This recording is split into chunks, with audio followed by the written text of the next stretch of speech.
Here, I'm gonna get my Keep links that in posted. mind. Yeah, Go hey, for it, dude. forget I asked. That'll definitely do. Ew. Join the Discord. It was the least fun I've ever had playing this game. A small but vibrant and extremely humble community. No, I've seen the sleeves, but I'm like, you said you're suiting up, and then you put your sleeve on. Thank you for saying that. Because I'm a demon on the keys. Next thing I know, we're both dead. I immediately left the lobby. In Vietnam. What are they playing for? Are they playing to win? Stay humble. Stay humble. We are live. Welcome to The Drop Shot, episode 35. My name is Casey, also known as Razanon. I am joined, as always, by my good friend Tanner. Tanner, say hello to everyone. What's going on, everybody? And today, for the first time in Drop Shot history, I am also joined by another man. A man who goes by the name of @ModernWarzone on Twitter. That is probably how most of you will have heard of him. His name is also Doug. So, Doug, welcome to The Drop Shot, sir. What's up, brother? Appreciate you having me on. I appreciate you coming on, man. We reached out to you on Twitter because we've been following you for a little while. Tanner, I think, a little longer than me, and you made a tweet about something like everybody can eat at the proverbial table. So then I shot my shot, as it were, and I was like, hell yeah, dude, we talk about you on the podcast. And then in your infinite graciousness, you asked if we would want you on, and we said absolutely we would want you on. So here we are. So I do appreciate you coming on. You said you had a couple links for us. I've got some of your information on the stream. I'm plugging your Twitter and your website. And then for those of you listening or who are here live in chat, you can type !Doug, and that will link to his Twitter, his Twitch, and his website. And if you go to his website, that also has the links to like everything he's got going on. And then we can of course plug those again at the end of the podcast. But if there was anything you wanted me to highlight in specific. I did tweet out right before I got on cam with you guys that there is a special announcement coming tonight about something that Modern Warzone's working on with a couple of other big partners in the elite community. So we're trying to make moves. Okay, for sure. Okay. Is this something we talked about earlier? Yes. Okay, right on. So we've got that written down. I'm very excited. I'm sure the community is excited to hear that as well. But I guess we'll kind of start here for the few people who may be listening who do not know who you are and why you have risen to fame or notoriety or infamy.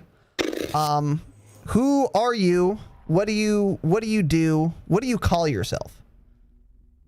What do I call myself? So I call myself Doug. Xbox Live gamer tag that me and my buddies figured out a couple months ago. We were just doing dumb shit.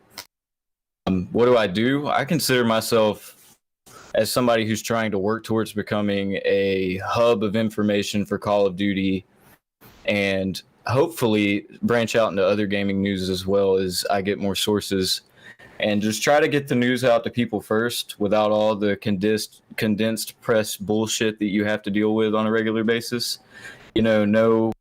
If we do get big and we get invited to pre-release events and stuff, we'll probably do stuff like that. But hopefully we don't ever have to sign an NDA, because I don't know if you guys have noticed, but all the big accounts, they can't talk about leaks because they already know about this shit. Yeah. So I find the shit out and then just try to make sure I go through everything. Basically what I do, everybody thinks I'm a data miner. I don't data mine shit. I have people send me shit, and then I go through the shit and try to connect it with things from different sources. I just analyze data. That's all I do. And try to make sure that anything that I report on is credible, but you're always going to make mistakes. Yeah. Trying to learn as we go. Yeah, of course. And like in your, I read your second most recent article, I think it is, about the dam breaking, the leaks you suspected might be the case with a certain individual. And you made it very clear in that article that you were like, this is confirmed, but this other thing is not confirmed. Like, we're looking Yes. into it. So I think you do a good job delineating what is almost certainly going to be the case and what is just like speculation. So I think that was a fair summary. That was a big problem when I first started because I didn't delineate like that, and a lot of people took issues with the way that I presented my information. So I've tried to adjust as I've gone, and I try to, because people in the beginning, whenever I had a source and I'm just this random fucking guy on Reddit, you know, I understand people not trusting me at the time. But as I went on, I had probably like 6 or 7 credible leaks, and then something happened to where people denied my credibility. So, and it was all because something that I posted was speculation, and I clearly labeled it as speculation. But you have to do it like, it's almost like you can't tell people. You got to smack the shit out of them and say, "Hey, this is not a fact. Like, this is something that could happen, but you know, it's very like sometimes we like to talk about the stuff that's reaching, you know, like Urzikstan has nothing huge that I can tell you about, but if that shit doesn't become a map, somebody slap the shit out of me. It's going to be a map. That's a bold prediction. So I mean, I posted on Twitter that if I was wrong about, and on Reddit, that if I was wrong about the date, and my wife told me I was a fucking idiot for doing it, that I would dress in a clown costume and dance in front of everyone. And make a video for it. Like, I put my fucking money where my mouth was, and everybody was like, clown mask emoji, you know, whatever. Nobody's believing me. So they all thought I'd just delete my account. Yeah, well, I don't see you doing that. I think you would live up to that end of the bargain. So make sure, for those of you listening, clip that. And if we don't see Urzikstan, we can at least see Doug in a clown outfit dancing on camera. So keep those things in mind. I did say you could slap the shit out of me, so I'll get my wife doing something. Okay, all right, for sure. So one thing I found very interesting about you is that your Twitter handle, which is it fair to say that most of your following and your reach is through your Twitter? At this point, yes, but the Reddit still pushes over 500,000 visits a month, so. Okay. Personally, though, for personal things like my personal growth, yes, Twitter. Got it. Okay. Real quick. Nobody joins a subreddit and is like, "Oh, this guy owns it." Gotcha. Real quick, your webcam is frozen, Doug. Yeah, it says I'm not called in. I'm calling back. I was going to ask you about that. Yeah, you're good. You're good. It's just, yeah, let me know if you're able to call back. I know I'm cute and all, but I mean, I could just talk to you. No, dude, I like that shirt. We got to see the shirt. At first, I thought it was like a smoking jacket, like a Hugh Hefner kind of vibe. Hell yeah. A Hugh Hefner kind of vibe. Well, you've got the golf clubs and the paintings behind you, so. I didn't realize the golf clubs were in frame. Yeah, okay, we'll go with that. All right, let me. I'll try to reload the whole. Yeah, just try and reload it and see. That's weird. I wonder if I should reload as well. Sorry, Twitch chat. We're experiencing a few technical difficulties. I think we'll have them back here in a second. And then, Doug, just make sure you mute in Grid Fam again, please. Yeah, I'm back. All right, cool. Yeah, we're good. So, okay. So, bearing that in mind, you created your Twitter in February of this year, which is like 4 months ago. And you already have, I don't know if you've hit 30,000 Twitter followers yet. You weren't at 30,000 when I checked an hour ago, but you could be now. So because you've been growing so quickly. So we're at 30.4 now. 30.4. Okay, there you go. That's exactly my point. So is February when you started your whole journey in this avenue, or is that merely when you just created that particular Twitter account? It was it was either early February or it was late January whenever all this started. And that all started with the subreddit. I only made the Twitter because of very strange circumstances. The guy that was in our subreddit basically hijacked my community and made a Discord before I could make a Discord and a live chat with 800 people while we were only at 1,000 at the time. So by the time I shared my Discord link for the official Discord, he already had 1,000 people in his Discord. So, and he had a Twitter, and the reason his Discord continued to grow from there is because his Twitter. And then I was like talking to my mods. I was like, I'll just go make a Twitter. I mean, I used to do Twitter locally and had a pretty good following, like back when Twitter was first a thing. But that was for me personally. I never thought that a Call of Duty gaming Twitter would do as well as it's doing. Do as well as it's done, yeah. Are you muted in Grid Fam? Yes. I think I'm hearing an echo. Are you hearing that too, Tanner? Mute. I think I muted face cams. That's what I did. I'm muted now. Okay, cool. Sorry about that. So that's interesting. So when did that whole that Discord thing start? When was this? That was probably it was a week and a half after we had started, I believe.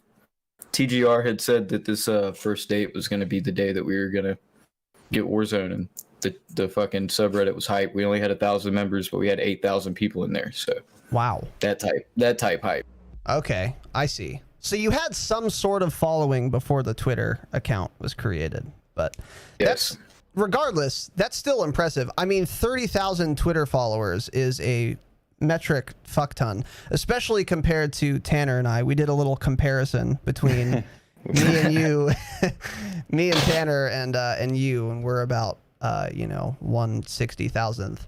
But that is interesting. All right. That is very interesting. We're gonna help you get there. He had exactly 27,000. I'm not kidding. Like 3 days ago. Yeah. 3 days ago, he had 27,000. It's been popping off lately, and it's been nice because the beginning was really, really slow. Yep. Okay. Really, really slow. And once you get to a point, it just keeps going, right? Yeah, it's like you catch a fucking wave, and you better have your surfboard ready, or you're gonna miss it. I think that's such a good point, and I think we were talking about this earlier. That's kind of one of the reasons that it's so good that your website is so fucking well done. Because like you said, a wave's gonna come, and if you already have all of this like professional kind of infrastructure behind you, then when that wave does come, that is your surfboard, to continue your analogy. So it's not a surprise to me that has happened. Was there like one particular like big break moment where you went from being like having sort of kind of an underground following to all of a sudden being propelled to where you are now and the trajectory you're on? Or was it more kind of steady? Warzone release date. Warzone release date. When I was proved right. It took a lot for me not to just publicly just go tell everybody to suck my nuts. Who said that I was a liar. Yeah. That's absolutely what I would have done. So did you start this Reddit for Warzone before Warzone came out because you knew it was coming, or did you start it pretty much at release? I started before it came out by like a month and a half. Wow. Okay. Wow. It's a really funny story how I wouldn't be here if it weren't for Activision. Tell us more, if you can. They DMCA'd my personal Twitter. Whoa. That's how all this started. And that's because you tweeted about the Warzone release date? No, you guys remember that leaked image that came out, right? That everybody was getting DMCA'd for? I believe I do. It's Ghost standing on top of a helicopter in downtown, and it says Call of Duty. It was literally on the release trailer. Yeah. Well, that got leaked on Reddit, and I was live in the Reddit like comments when it got leaked. Dude deleted it after like 12 minutes. That's the guy that they're currently trying to sue, by the way. And I posted that image to my personal Twitter because I have a lot of friends that play COD. You DMCA'd official DMCA email from Activision with over 67 other tweets with the same image. And the thing that really made me make the subreddit was I went to the Modern Warfare Reddit. I use Reddit a lot, and I just went in there and told them about what had happened, and that it's a confirmed fact that there's going to be a fucking battle royale. The battle royale is going to be called Call of Duty Warzone because in the email that they had sent me from an official agent, it listed the copyrighted information as Call of Duty Warzone. Wow. So it's a standalone title. That's also why we know that it's coming for the next Call of Duty. Yeah. Going to be running for quite a while. Yeah. And that was all but confirmed in like a recent interview that was done a couple weeks ago. I mean, it's their plan. You don't make a free-to-play game and stop supporting it after a year. Yeah, that makes so much sense. That makes a ton of sense. So, yeah, this was my next question. Like, how...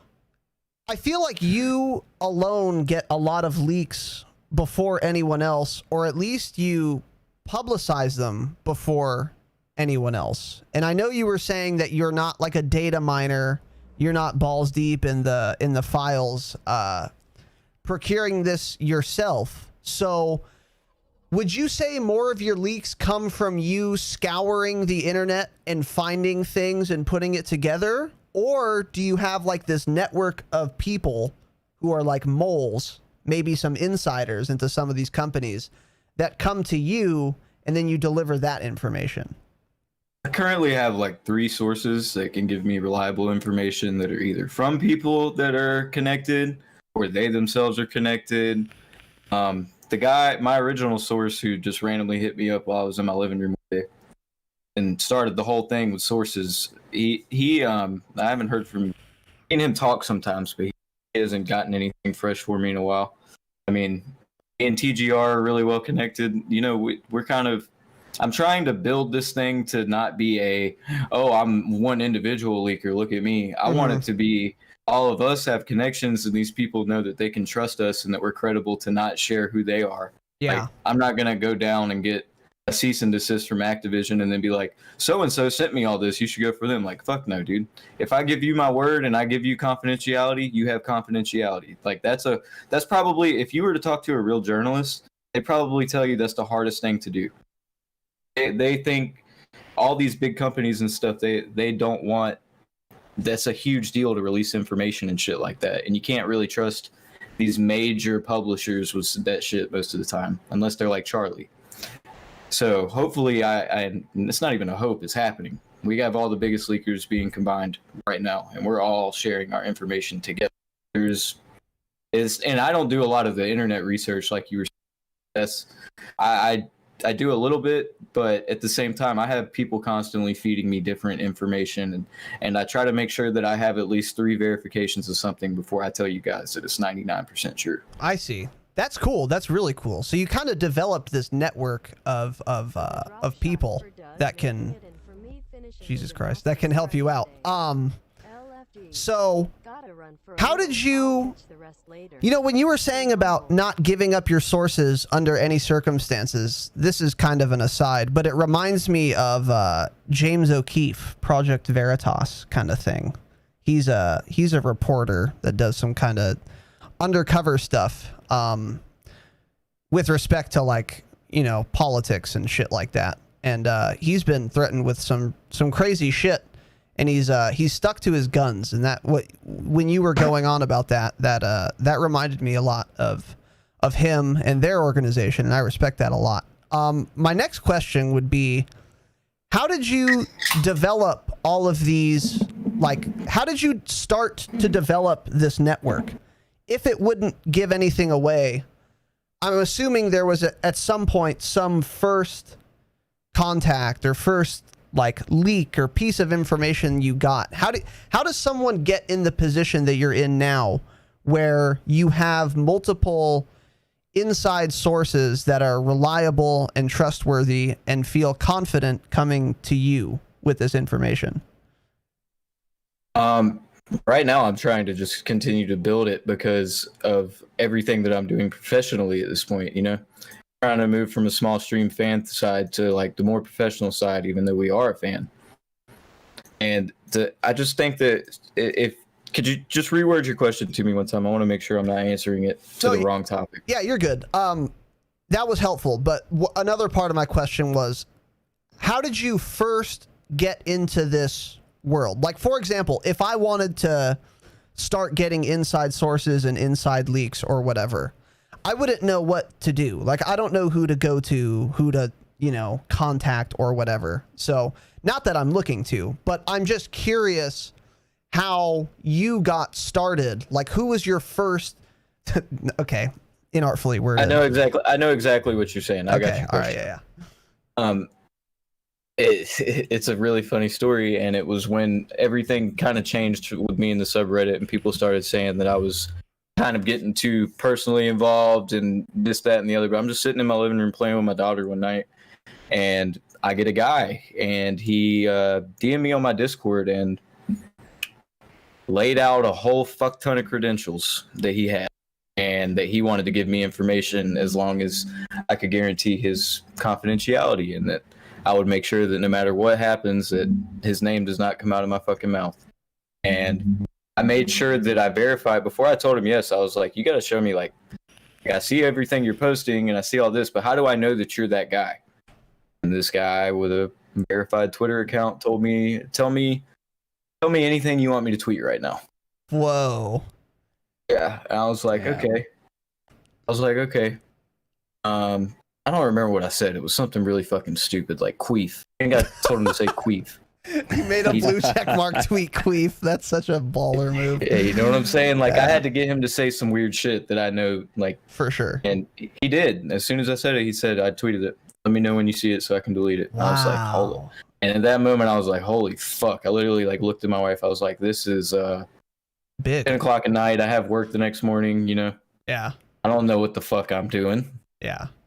Wow. I don't know. That's crazy, dude. It started like that, and then from then on, from my dealing with him, I've learned how interactions go.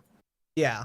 So you were kind of just involved in that community of people who are really active on these subreddits, who are engaging with the community. And it sounds like you must have also, in that community or those communities, established yourself as a serious person, obviously as a trustworthy person, because this guy, I mean, ostensibly took a huge risk in DMing. I had to that ask to him you. why the fuck he did it too. I had to ask him. And what was his answer? Because that's that's a I great said, question. why me? And he basically said what you said. That he's been following my subreddit from the get-go. He was there from the get-go. He's seen the way I interact with people, and I seem like a really genuine guy. And I was like, you're fucking kidding me, right, dude? Your job is on the line. And he's like, I've always been a good judge of character. And I was like, all right, well, don't suck me off too hard. I'm just some fucking dude named Doug. Come on, man. Yeah. Well, he could have told anybody. He could have definitely let TGR know something like that. Like, there's other leakers that are out there that have been known to not snitch. Yeah, for sure. That's cool, though, man. That's cool. But I mean, I would say that he was a good judge of character.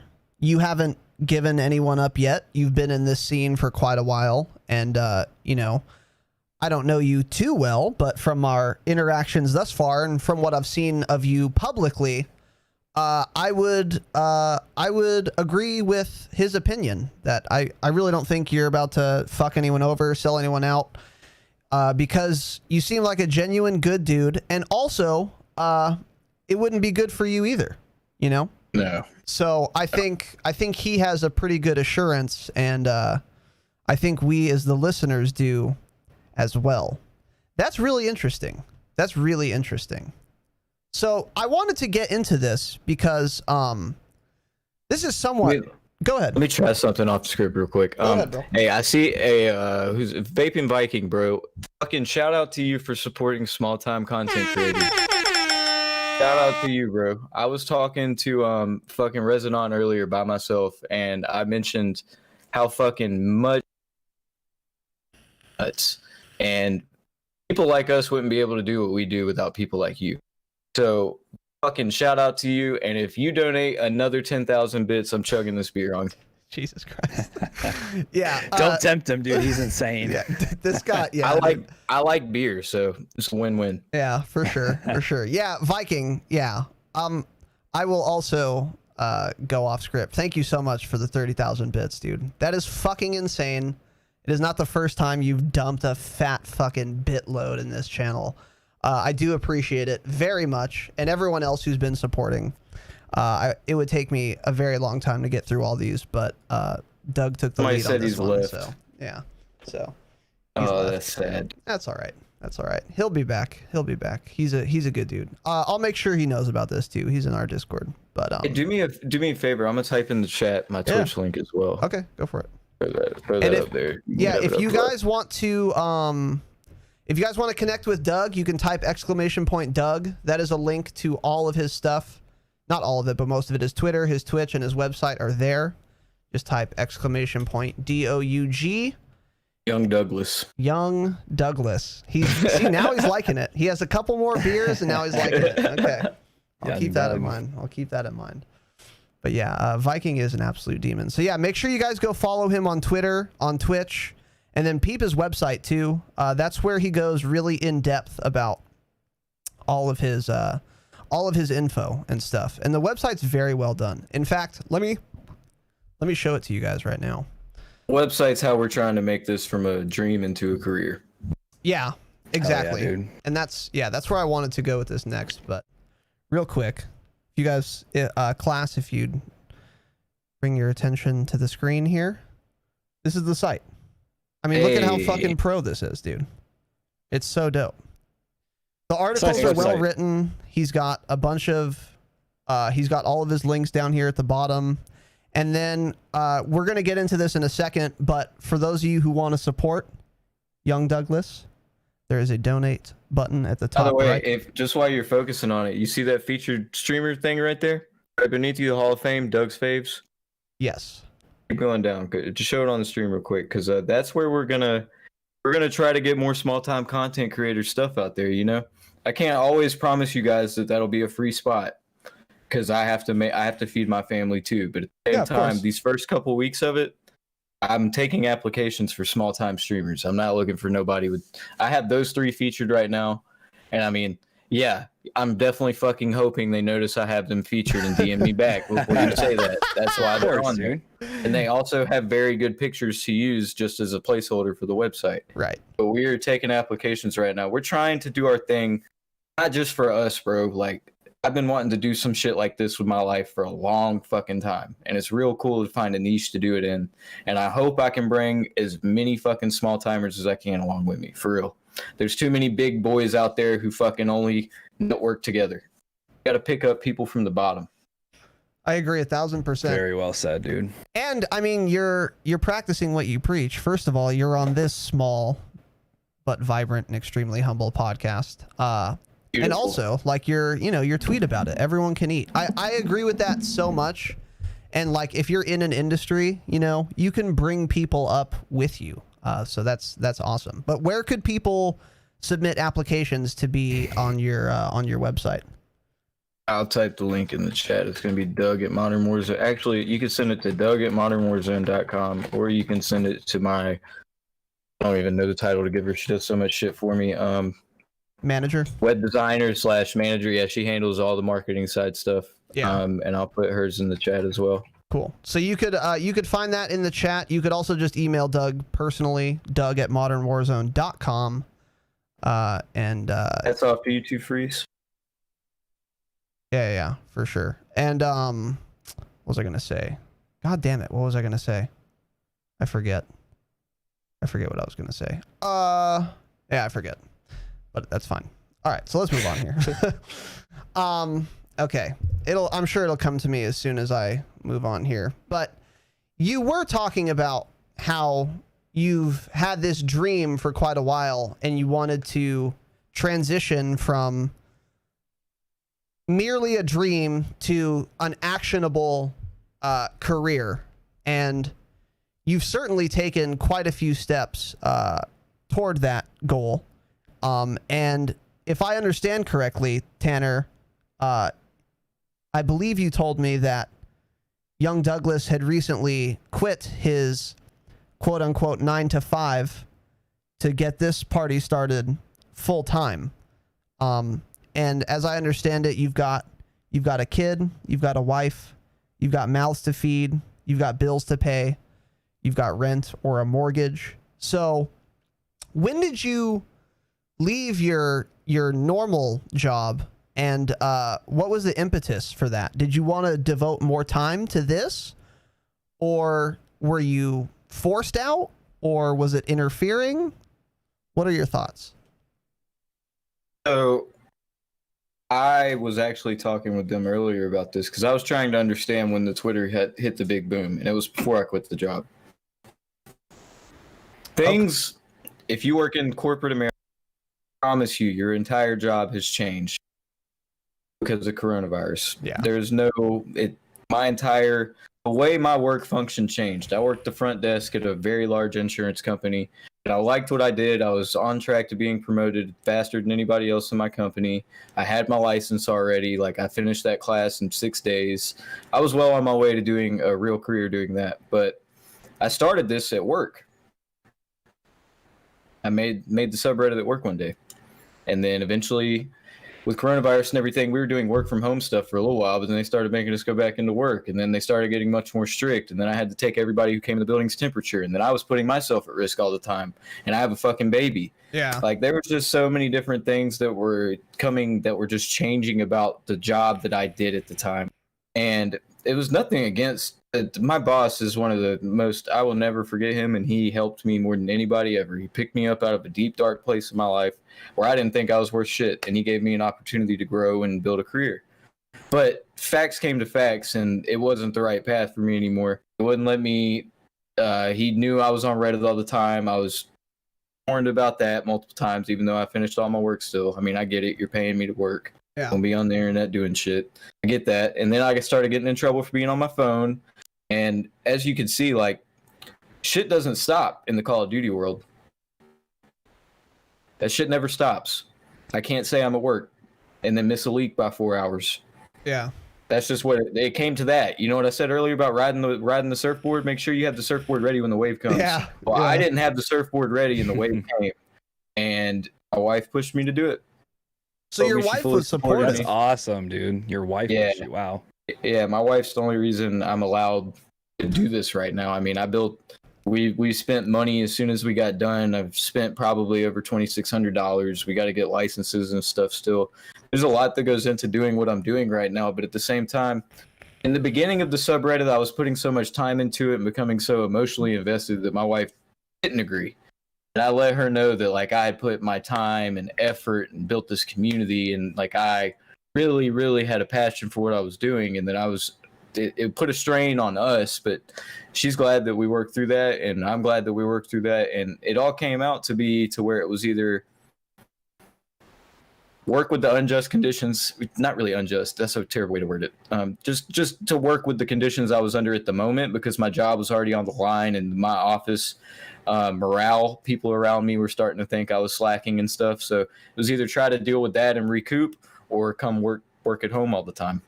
So you were kind of forced to, like, pick one or the other. Yeah, I literally got put into an ultimatum. My boss didn't realize it was an ultimatum because he had no idea about what I was doing. Yeah. But I just walked up there the next day. I think we just had the website go live last week. I mean, we're still not seeing a lot of revenue come in, but we're seeing the numbers fly. So it's definitely something that's people continue, and we had a fuck ton of support, so don't get me wrong, we still have a fuck ton of support, people that tell me that I inspire them to do what they did and all that, and I never dreamed of any of this happening, and I always said, I just said earlier that I always wanted this to be a type of career for me, but never dreamed that it would be a real thing. I wasn't pursuing it when I first made the subreddit, but it started to dawn on me, and I knew this, a marketing designer, I knew her since I was a kid, and I showed her what I was doing. And she just was like, why the fuck have you not made a website? And I was like, should I? She was like, yes, today. And I asked her if she thought that this could feasibly make enough money to work. And her response was yes. And I quit the same day. Wow. Yeah, so it sounds like you had a pretty good support system. At least definitely on the personal at home front. That certainly makes it more palatable of a decision to make. And I'm sure you can say now that you're glad you did, because this was only what, 2-3 weeks ago? This was very recent. It was 2 weeks. Yeah, 2 weeks ago. Super recently. So I'm sure you're at least happy to have all this extra time to focus on growing the brand, getting more eyeballs, talking to more sources and whatnot. I've never worked harder in my life. Yeah, I'm not gonna lie. Yeah, I remember we had a conversation on Twitter yesterday that you had gotten 90 minutes of sleep the preceding night. So you gotta. I mean, that's been the case for a couple nights, man. But if I want to do what I'm doing, and I, like you said, I have bills to pay, I got to do what I got to do. If an article if there's something that comes out worthy of letting you guys know about and worthy of me making a quick tweet about, I have to also now take the time to write about it, or else somebody else will have written about it. Yeah, for sure. For sure. And the 10-month-old can't help with the sleepless nights either. I've been told they can keep you up. Yeah, she's getting to be a big girl. And she doesn't like to do what we tell her. Yeah. So once again, guys, everyone, please draw your attention to the screen. Fucking smash that donate button. This guy has a toddler, a wife, bills to pay, and he did a very courageous thing, I think, and I admire very much, which is, diving into his dream, really trying to go after it. And he's been doing a great job. I'm sure he's going to get there, but he could use some help. So modernwarzone.com/donate to support there. And we will be referencing that again. Go ahead, dude. Find you somebody to spend the rest of your life with who pushes you to chase your dream. Yeah. It sounds like she was a huge help and a huge support system for you in that regard. So never would have done it without her in a million years. Tanner, were you going to say something, brother? That I was just gonna say that doesn't always happen. He's lucky to have her around, that somebody that'll push him like that. That's fantastic. But what I was gonna say is, Razanon's kind of been saying the same thing since we started. We want to eventually quit our jobs. We want to get into this. So he's at that point where he was able to. So if you guys could support him now more than ever, that would be fantastic for us, fantastic for him. He really deserves it, because that takes a lot to do that, to quit your stable job when you have money coming in to do something that you've been wanting to do for a while. So, and there's stakes, dude. There's stakes. Like, Huge. Like I said, I'm a child. I live in my parents' house. I don't pay rent. I have a couple bills, but I'd be fine for quite a while. But this man has a kid, a wife, other bills to pay. So super brave. He could use the support. But I have no doubt that it's going to go well for you, for sure, based on everything I've seen thus far. So appreciate it, brother. Yeah. I'm starting to really believe more myself. Shit's kind of wild. Dude, what's going on lately. And listen, by the way, I'm sure I'm not the only person who's told you that. Am I right? Yeah. Yeah. So people, your leaker saw something in you. The public are seeing things in you. You should, not that you don't trust them. I think you do, but I just want to throw in my 2 cents there. What have you been enjoying the most so far since you started taking this seriously and considering it your prospective career? I mean, I love, this probably isn't so much on the career side because growing on Twitch is very hard, but I love streaming. And you guys come by my stream sometimes. I can think it's pretty obvious that I enjoy doing it. Yeah. Tanner's I always love to interact with chat and just, you can do that with the community kind of, but like when you're managing a big Twitter or like a big Reddit or a big website, you got to be very careful about the way you interact and stuff. When I get on stuff like this with you guys, I can be myself for once. Yeah, for sure. It's a lot more long form. It's totally different also. And it's just that live, and they're seeing your face. They're seeing your intonations. They're hearing the tone of your voice. It's definitely its own kind of thing. Go ahead, Tanner. What were you going to say? I was going to say, yeah, he's very interactive with the chat, and he also, he'll play with his subs all the time too. So if you guys go in there and drop a sub, he'll play with you. So. Yeah, once again, for those... I play with viewers too, to be fair. Yeah, viewers. Yeah, there we go. Subs get priority. You should sub still. Keep that in mind, yeah. So once again, ! Doug. You can type that yourselves. It'll pull up all of his links, which I've done for you conveniently in the chat. So you've been enjoying streaming a lot, though. Yeah, let me know before you bring up the subject that we were talking about earlier, this private that we're going to talk about, that I told you I'm going to make an announcement about, because I want to make sure I get a tweet out about it. Okay, for sure. And it's going to be fun to watch the numbers go up. Okay, I'll keep that in mind. It's always fun to watch shit start to explode. All right, I'm gonna DM you on Discord to be 1000% accurate here, but I'm 95% sure that I know what you're referring to. So I just DM'd you. Okay, all right, got it. Yeah, I'll let you know. Okay. All right. So cool. So that's interesting. What have you enjoyed the least about this avenue and this path? I think I might know what you're about to say, but the floor is yours. I was speaking with another guy who is going to be in the Leak network that we have building, and he ran a massive. You guys should follow him on Twitter, by the way. He's part of my organization now, the MW2 Ghost. Me and him just merged Discord servers.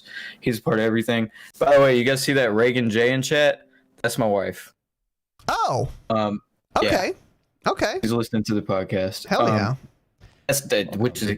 That's why I'm saying nice things about her. I'll keep that in mind. That's the only reason, I'm sure. Yeah. She's standing just behind the webcam with a shotgun pointed right at you, like she's corner camping in Warzone in the final circle. Yeah. But no, not even the final circle, first circle. Yeah, touche. But what were we talking about? I was just asking what you've enjoyed the least about this endeavor. Lack of sleep and the fact that everybody thinks that you're just so fucking lucky that you should do shit involving video games and that it's not work. Yeah. Because I've spent less time with my daughter and with my wife and doing the things I enjoy doing, like playing video games and spending time with my friends, than I've ever spent in my life. Yeah. Like owning a business or doing anything that you are pursuing that requires climbing a mountain. You're working your ass off, bro. The subreddit, I was working my ass off. I knew I was going up against developers, and I still am to this day. And now I'm still censored all over Reddit. If you go, okay, to prove this point, I posted about this on Twitter earlier. I've had 15 people post my articles about the release date of Season 4 on all the COD subreddits. Every single one has been deleted because it mentions Modern Warzone. Every single one. The only mention of Modern Warzone and any of those subreddits is in the comments, and it'll be gone within 8 hours. And they went, and there's posts on there that are upvoted right now and that are starting to hit the rising section with the MW2 Ghost, my partner, and they have the same shit that I'm saying in my quote tweet, but they'll let that stay. So they fucking hate me, dude.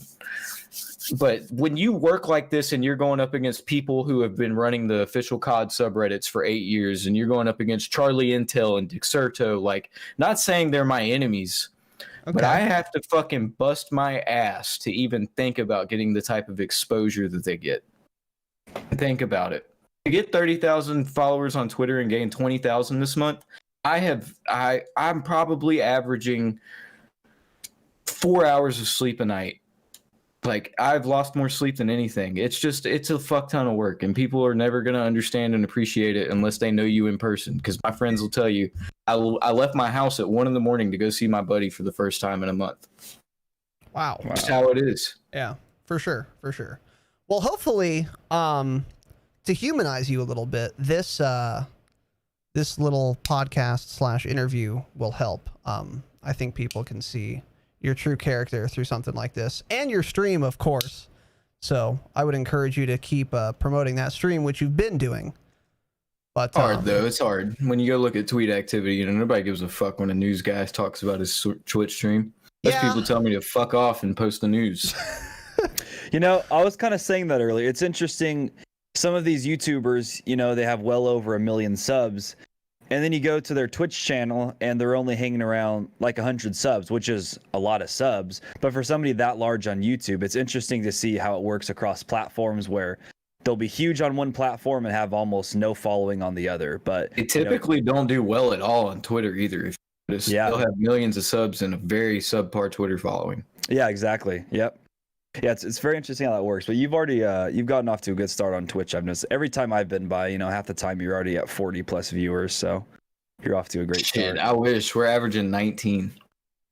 Well, I'd average 75. That's a very high. It's pretty good though. Yeah, that's what I'm saying. I'm not trying to act like arrogant or anything. I know I did Twitch before all this stuff. I used to average 3 and feel fucking ecstatic about it. But it all is dependent on circumstances. So, you know, I'm tweeting out my stream to 30,000 people and all. When you're coming by, it could always be better. Yeah, for sure. Okay, next question here. So, has anything surprised you about what you thought this would be like versus how it's actually been? The question is, when is the start date of that question? When the Reddit started, how about that? Yes. The whole time. I literally posted that I was done doing it. probably 2 weeks into me having an unofficial source, I posted I was done, that I was not doing it anymore. What was that reason? I cried. Wow. I was going through a lot of fucking. Everybody will act like, and it's true. You can't let people see that you're soft sometimes. And I don't consider myself soft, but my whole community turned on me at one point because they thought I was lying. So that really hurt. So it was kind of like the personal attacks that were most surprising to you. Yeah, the personal attacks and everybody just saying that you're out there for the fucking fame and all this. You're making up shit. All you're doing is feeding us bullshit. And the people, I had a bunch of people, and I can't say whether I know how this happened or not, but people on Reddit, and I don't know if you guys use Reddit, but with hundreds of thousands of karma with 10-year-old accounts shitting on me. Like saying that, for example, I had a guy come through and I had to ban him. He was my first ban from the subreddit. And when I banned him, after I went through his comment history and the past 30 threads he was in was nothing but shit talking me and basically calling me a piece of shit, like harassment. So I banned him and I sent him a message and I was like, I'm sorry this subreddit couldn't be what you wanted it to be, and I'm sorry you weren't happy with me as a mod or a owner, but I hope you enjoyed the official Call of Duty subreddit when it opens. Delete all your stuff off subreddit. So he went back through and he edited every single comment he ever had to include a fake post of the way I banned him and said that I called him a piece of shit and told him to take my fucking name out of his mouth and other very bad things that people believed that I said. And at the time, I was so new to being a Reddit mod that I didn't know how to post pictures and like stuff like that, because to post a picture on a comment in Reddit, you have to post an Imgur link or something like that, and I just was at work, so I didn't really have the time. And then I try to, with the internet, when you feed the trolls, they get bigger. So I would always try to disprove myself or try to disprove the bullshit and try to apologize for any mistake I made. That doesn't work on every platform. Sometimes just don't fucking apologize. I agree with that 1000%. And it depends. I think you kind of have to be, I mean, I've been on the internet for a long time. And these guys are talking about my fucking driver. You want a driver? Doug's getting his driver for the. It's a rocket ball that I got for like fucking $5. He lives in the state of Georgia, home of the Masters. He told me. I'm not a golfer myself, but the irons are all ping I2s from the 80s. Yeah. So one of my old bosses gave them to me for the free. Damn. Ooh, nice. Very nice. Yep. I was playing with some Walmart clubs. Yeah, if I knew anything about golf you. clubs, I would weigh in on that, but I have no idea what any of that means. Just a fucking stick that you hit a ball with. Yeah. I suck with all of them. Yeah. Dude, golf is hard. Tanner, you went golfing recently, didn't you? Or you watched people golf? So I went golfing, but really I just drove the golf cart around for the boys. That's fun too, dude. Swings, drank some beer, smoked a cigar. So yeah, you smoked some beers and drank some weed. Yeah. Yeah. Well, yeah. Exactly. Doug's a little more drunk than we thought. Hammered, bro. What was I gonna say? Yeah, my experience with like trolls and that kind of shit is like, you literally just have to ignore them. All they want is attention. They want you to apologize. They want you to yell at them. They want you to quote them. They want you to respond to them. They're 98% of the time looking for attention. Sometimes people will be negative because they genuinely are looking to like constructively criticize, and maybe they're not doing it the right way. But it's pretty clear in my view, when someone is trying to be constructive and helpful, but they've worded their criticism poorly, versus when someone's just trying to get a response from you, just a rise out of you. So I agree with the conclusion you came to, which is like, dude, these people, don't fucking apologize to these people that are pretending to be mad about something. They're just trying to like piss people off. So all the professionals that I deal with tell me the same shit. They say I need to shut the fuck up sometimes. Yeah. Be a bit more professional.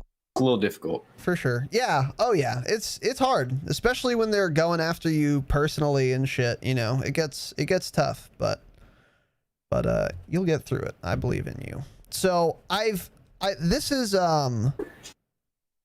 okay. We're not there yet. So this is gonna sound like we're getting there, Doug. We're not getting there yet.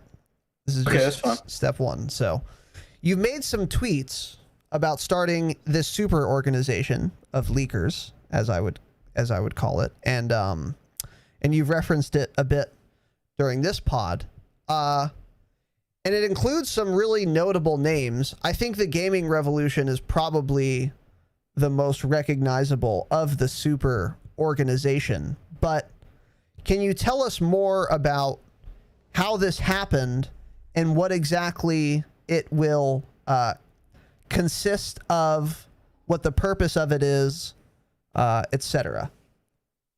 And do you have a name for it, by the way? We're still working on that. Okay. All these other people in it have different opinions than what I have, so Yeah. I'm trying to make sure that I let everybody get a little bit of the say-so in how we name the pie. Yeah, for sure. For sure. But yeah, we have TTR, Dynamite.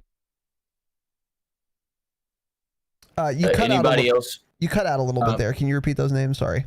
We have me, TGR, DK Dynamite, the MW2 goes so far.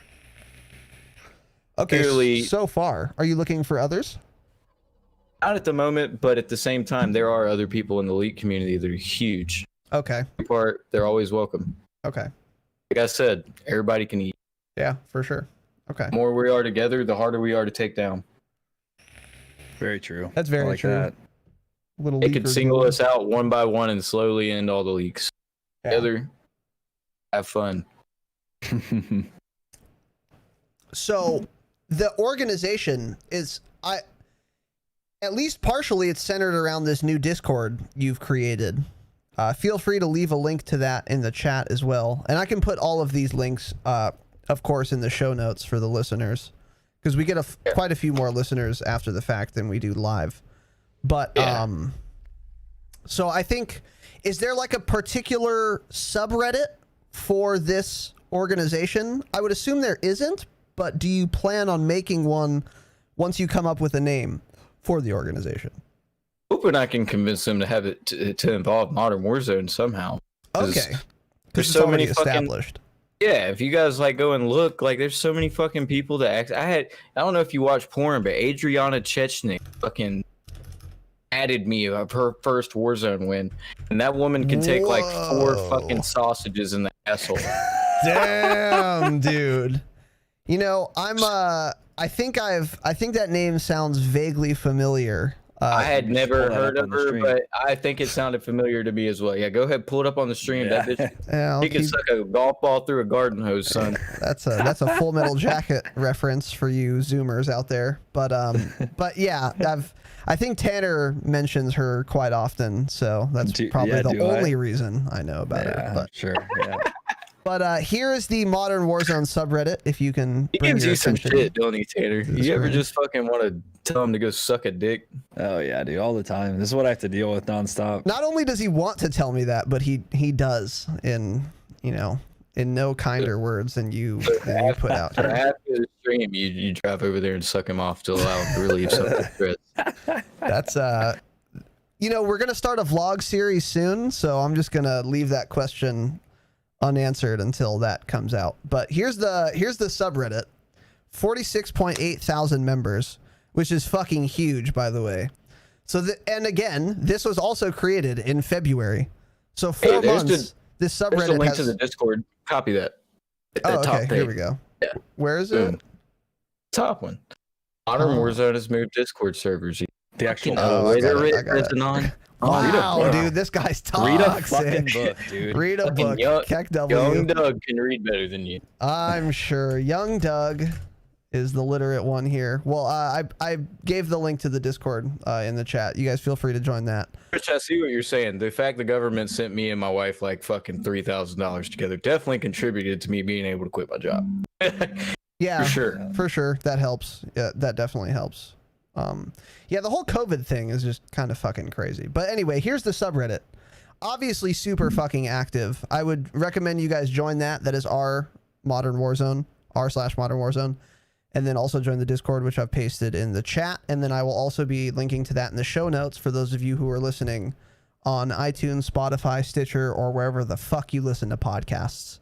So keep those things in mind. Okay, so hopefully the organization can move to this subreddit. And I think it does make sense, like you said, because this already is so active and it has so many members. So it would be nice if it came here. How did this start, though? Did someone have the idea to like, hey, let's make an organization? Was someone kind of the first mover on that? You. It was you. You know how hard it is to convince content creators that are already successful to work together? I don't, but I can imagine. Yeah. What I've been trying to do. You got to understand, it's not necessarily their fault as the content creators, because the bigger you get, the more fucking shit you have to sort through. Like, yeah, I got you guys, and I saw that you guys were serious people, but at the same time, when I posted my Twitter analytics earlier today, just the past 6 days, I've had 1,300 mentions. Like, I try to connect as much as I can, but it's very easy to miss stuff. Yeah. You know what I'm saying? Of course. So, of course. Like, some of these big guys have followed me and stuff, but yeah, I'm sure their DMs are filled with bullshit that they might mistake my shit for bullshit for.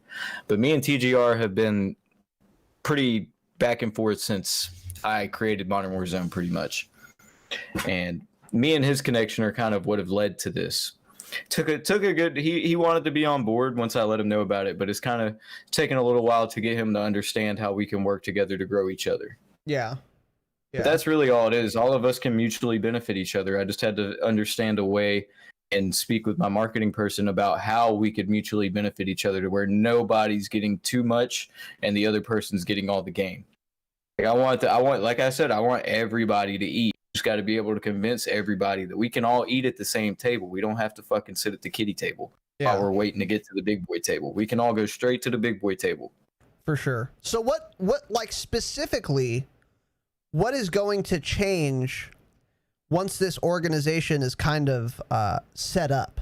All right, so is there going to be like a big community pool full of leaks, and then you guys are going to kind of split them up that way? Okay, I see. And also, what you don't understand. And I just tweeted out the podcast, by the way, so watch these numbers fly. It's always fun. All right, dude, I'll keep that in mind. But we're still figuring out, but all together. And there are so many fucking ideas that we all bounce off each other of content. Like, it's going to be a plethora of content. We just have to find a way to organize a team to help us do said content. All of us as creators agreed that there is not enough fucking time in a day to do the amount of work that we all try to do. Like, I've been trying to Twitch stream 4 hours a day while also doing leaks the rest of the day, while also doing Twitter, Discord, this, that, and that. There's just only so much you can do as one person. But together with us as the conglomerates, like the main people, if we share our information and then divulge it correctly, make sure that we are, what's the fucking word, whenever you're like a manager and you get somebody to do something for you, like delegate. Yes, as long as we delegate the work out properly, we can get all this shit out fast. You saw my article yesterday about season 4 and that we found the date. I got that article out with a video on it 10 minutes after we found out, because me, TGR, and the other guys were all together while we were talking about it. And the thing is that I told you guys I try to get 1, 2, 3, 4, as many credible people as I can to verify information before we post it. But guess what? There's fucking about to be 4 to 5 of us who are getting it from different sources. Everything can be verified real time now.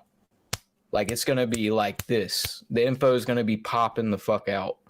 That's a smart idea. And that actually makes a lot of sense. And also, if you guys are also able to like pool your resources such that you can, I don't know if you've been thinking of this or not, but maybe hiring some people, some teams to kind of seek these things out or package them for you and kind of just do all the rank and file kind of stuff for you. The fact that you're all in one kind of organization allows you the financial power to be able to hire people if that's what you were looking to do. I'm not really sure, but if you wanted to, I'm sure it's on the table. You could get people to work for you, to do all of the little shit for you, such that you can focus on getting content out quickly. So I think it's I think it's a great idea. Whether or not you do that specifically, I think everything you said certainly makes a lot of sense. Definitely you're thinking about what you're thinking about. And I have people that have offered their work for free, and I appreciate the fuck out of you. Like, I've shouted out so many of the graphic designers that have sent me stuff, and I try to use your stuff as much as I can. But you are right. Like, to be a website like Dexerto or Charlie Intel or one of the big guys, you have to fucking delegate your work.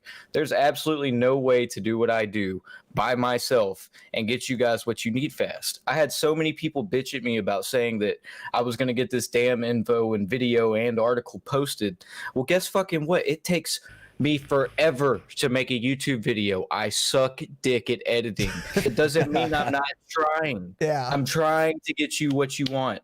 And now that we are all coming together and we start to make some money together and we start to become your news source, we can definitely start to be able to get people to delegate to. 100%. An editing team, a marketing team, a campaign team, a leak team, people to get us fucking going, a team that finds verifiable sources for us. Like, there are so many different avenues this can go from here. Whereas all these people that I've tried to bring together now, without them being together, it's a lot of fucking work to do all that and figure it out as yourself. I don't give a fuck if you have 2 million followers on YouTube. None of us knew what we were doing when we got popular. Yeah. That makes so much sense, dude. And I didn't even think about that angle too, but like, you know, you get a leak and you have a fucking team or even 1 or 2 people that like are really good video editors. You can say, boom, hey, Dickhead McGee, here's the fucking leak. Here's the information, make a video. And then in 30 minutes, it's on YouTube. You know what I'm saying? Like, that's a super great point. And I think that PGR made his fucking video yesterday about my article. 3 minutes. I could never. Oh, that little short video he posted? Just that little short minute-and-a-half video that he had with, but still, like, doing those screenshots in there and transitions and everything, like, that takes me a hot minute, bro. Yeah. And he did it in 3 minutes. And I was like, holy shit, bro, that's fast. He was like, yeah, I could throw out bangers in 2 minutes if I wanted to. I wasn't even going fast. I was like, this is why. If you want to be successful in life, you have to figure out what you're not good at, and you have to find people who are good at that to help you with that. Yeah, for sure. 1,000%. That makes so much sense. I didn't even think about all those angles, but I'm sure there are also other things that I'm not even thinking about now that coalescing with your fellow leak community could help you with, for sure. And even if it's just to kind of bounce ideas or speculation and shit off each other, I think that's such a good idea, dude. Anything. When you work together, you'll always be stronger than you will alone. 1,000%. So we're going to ask you one more, or talk a little bit about one more thing, and then we're ready for the announcement after that. And then after that, we were hoping, we already got some viewer questions we wanted to run by you. So if you would be cool with taking a couple of those, but I just wanted... If you fucking take me to dinner first, you prick. Okay, well, flights to Georgia are probably pretty cheap right now, given the global pandemic. So I'll happily fly out to your state. I'll drive a golf cart to wherever you are, and then we can get that done. But if you wanted to make a tweet that you're, I don't know, it was a dumb joke. In like 4 days, bro. They go 15 miles an hour. All right. Razano sus in the chat for that. It was a one. dumb joke. I don't make. Not all my jokes are excellent, only 95%. Okay. But I was going to say, if you wanted to tweet that you're going to be making an announcement live, then now was probably the time to do that, because it'll be It's probably too late. I said coming soon, but I'll do another one. Oh, okay. No, you're good. Nah, fuck them. They want the news. They can listen to the announcement, and they should be happy. They should be very happy. They shouldn't. A lot of people, you guys, like you guys said, there's a lot of trolls and stuff. And one of my most one of the things the haters love to say to me the most is that this guy steals all his leaks from TGR. No, the fuck I don't. Me and TGR, I've given TGR info before. We share everything. Yes, he's a veteran. Yes, he gets more than I do. And yes, he's the reason I got big, but that doesn't mean that I fucking just take his info. Period. And those people don't even know you two are friends, too. Yeah. It's like so ignorant. It really is. Yeah. They're like, oh, sound like TGR. Like, dude, stop being a dick. Guy gives you all the info that you could ever want. Like, come on, man. Yeah. And TGR really doesn't make as much money as most people would think. Like, the dude really works his ass off on YouTube all day. Hey, by the way, if you ever want to get big and you're thinking about making a YouTube, fuck YouTube. Go to Twitch. YouTube's a bitch. Yeah, it's hard. It's real hard to hard grow on on YouTube for sure. Yeah. It's hard everywhere though, honestly. But you're really making a lot of headway. Oversaturated. So yeah. Yeah. Yeah. Say Twitter's the easiest if you know how to beat some kind of catchy shit or if you have the right niche. I was gonna say And Instagram. Yeah. Well, Instagram if you're an attractive 20-something female. But I'm here for Tanner's stash. I commented on that earlier, Tanner. by the way, I'm still. If you ever bring me back, I'm gonna grow a mustache for you. If you want to give me the image, by the way, we can make that happen. Mute my mic. But it's up to you. Doug's shouting to his She doesn't realize I'm shouting to her because she has headphones in. No, maybe she's listening to the stream. OnlyFans coming? Just tell her on stream. Hey Reagan, we need the picture, the Polaroids of the mustache that young Douglas had. And we can crop out the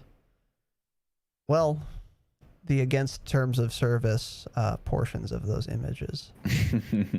So hopefully, but yeah, She's on it. she's on it. All right, cool. So while we wait for I used to that. have an emote in my Discord of the first picture I ever shared of my face, like to the internet, and Oh, yeah? all the dude did was he took a fucking Ew. yeah, it was literally just the emote in my mouth, and I had to ban that emote. I was like, "Fuck you guys, bro." That's a suspect emote for sure. Yeah. Yeah, Tanner was Myron you were Myron Tanner's stash. He's got the Because when I handlebars grow coming mine in. out long, when I grow mine out long, it goes down just like Tanner's, and then it naturally starts to go up. Yeah. Dude, Put some wax. Never been. That There's some fucking, wax in that shit. Yeah, I can't do it. Once it starts touching my lip, I start freaking the fuck out. Yeah, I just trim around there. Give it a nice little trim. Yeah, well. Keep I don't keep even the wipe- handlebars growing, you know. I don't even wipe my ass, so good luck trimming my mustache. This guy gets 30,000 Twitter followers and then he installs a fucking bidet and then flexes on all of us. I see you, Doug. I see you. All right, so the next thing I wanted to go over, because I think you deserve more praise for this than you have gotten. Season 4 was delayed. It was supposed to come out Wednesday, and it didn't. And it got delayed due to George Floyd, all the protests, the perhaps rioting, perhaps looting. And instead of sulking in that time, you decided to take some action, and then you got a hashtag trending, end COD racism. And you, in fact, put so much pressure on Activision that they released a fucking statement on their own Twitter, and they decided to actually make some change. Now, I talked about this last episode, and I made the point that were it not for you, they wouldn't have done a goddamn thing. Like, that statement they released would not have happened if it wasn't for you. I don't know. You don't think so? I think I contributed, and I think that's why there's articles on Forbes and shit talking about that hashtag without mentioning me. But by the time that I was talking about it on the Modern Warfare subreddit, there was a post that I showed in the tweet that I did. I made sure I got a bunch of pictures of people being outraged about it. That post had, I go on Reddit all the time, and you can gift people, like you can give them an award, and it pops up on the top of their tweet or their post or whatever. And that is what lets you know, if you see a post with a bunch of fucking awards, somebody's got some really good shit they're saying. This one had 54 when I saw it. I've never seen one like that, not on the front page or on the front page of Reddit. That's crazy. That's a lot of awards. big credit goes to the people of the subreddits of the official Call of Duty forums that I'm banned from. I'm not going to take that away from them because people commented on the Twitter and said that too. But you were right. I definitely used my platform. I fucking pushed as hard as I could. And I got a lot of fucking flack for it. I lost 1,400 followers that day. Especially a Georgian. If you're fucking racist and you follow me, unfucking follow me. I don't give a shit. Fucking love to hear that. Amen, brother. Amen. Yeah. So how did you? Because you were the first person to start this movement. How did you come up with the idea? Like, what was the impetus for making that tweet and making that hashtag? Played Call of Duty since COD 1. It's always been one of the like, that's one of the things that if you're our age, like you're 28, I'm 25. How old are you, Tanner? 28. Yeah.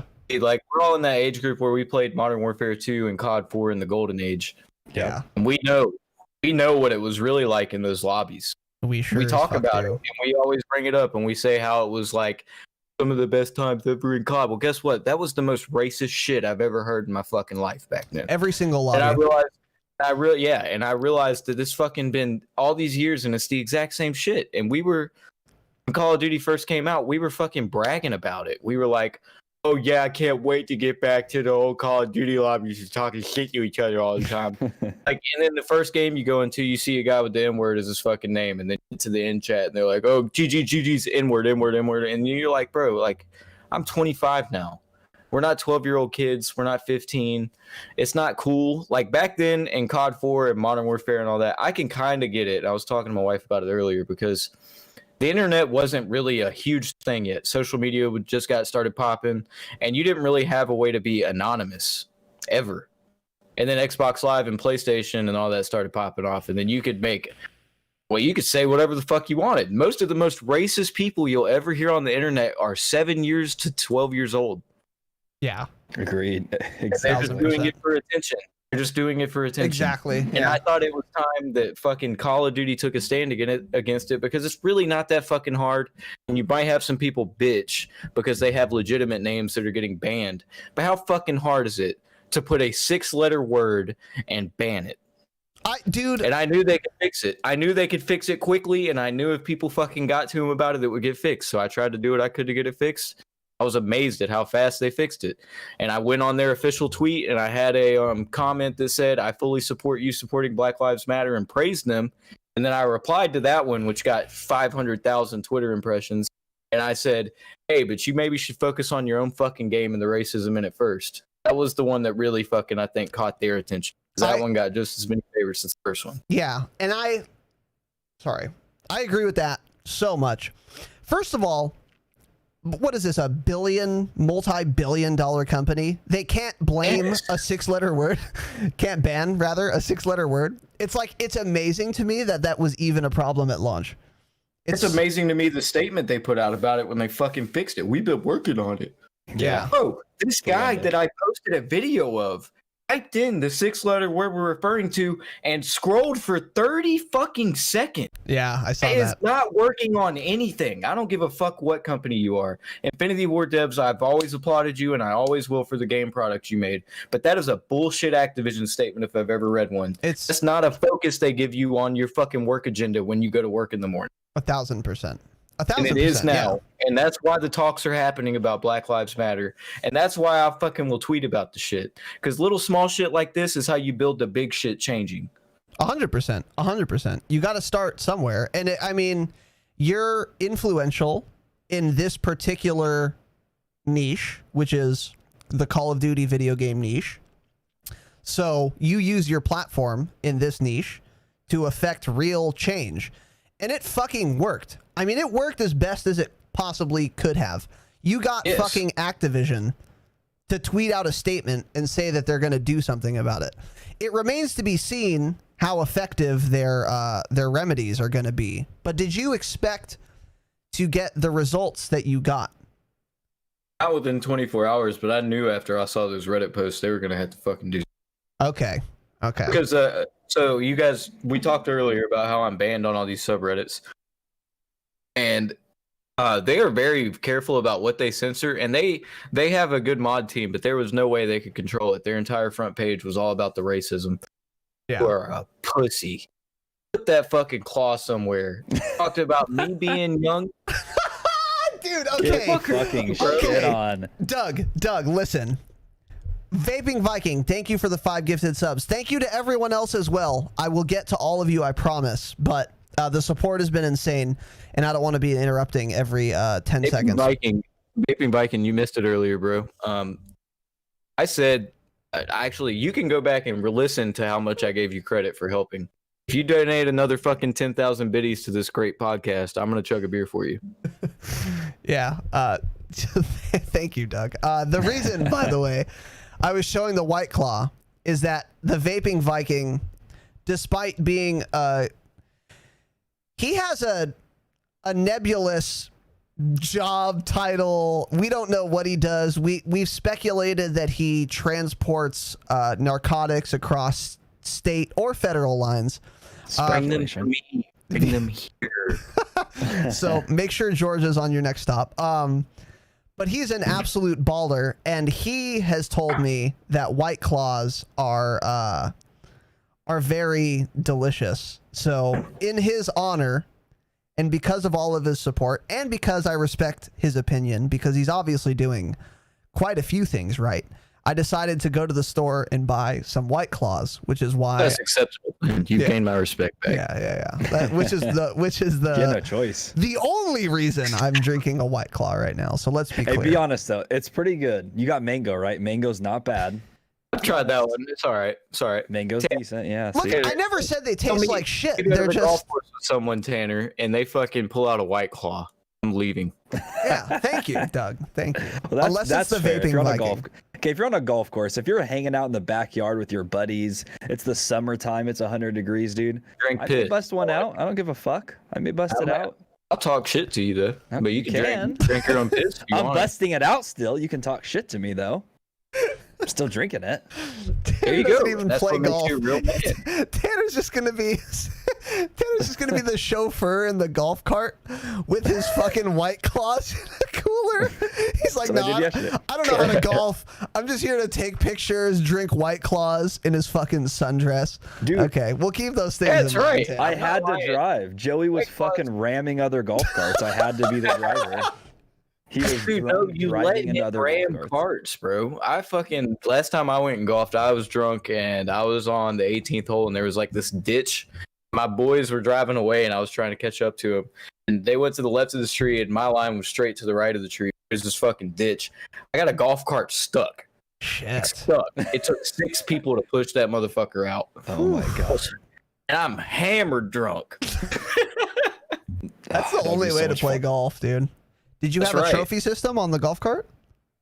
No. No. Instead, I had a riot shield. Okay, I'll keep that in mind. All right, so now it is time, I think, for you to make your announcement, and I'm gonna set you up here with a leading question. It's a tease. It's just a tease, but it's also an announcement. It's a tease/announcement. So for any clippers in the chat, because this is where you're gonna start clipping, action. You've been talking about a certain project that is tangentially related to your super organization of leakers. Avengers. The Leak Vengers. The name is still a work in progress. What can you tell us about this this project that you're working on and that you're obviously very excited about? And I must say, I'm very excited about it as well, and I'm looking forward to it. But the floor is yours. Well, since we did our Super Avengers conference of leakers yesterday, and we were throwing ideas off of each other, TGR actually had a great one and one that I had thought about previously, but me and him have been trying to figure out ways to collaborate for a while since we basically covered the same type of stuff. You know, I show my face more often, TGR uses his voice more often, whichever way it works. But TGR's idea, which is a genius one, is instead of just collabing on YouTube videos and stuff, which is much more difficult. He lives in the UK. I'm in Georgia. Is podcast.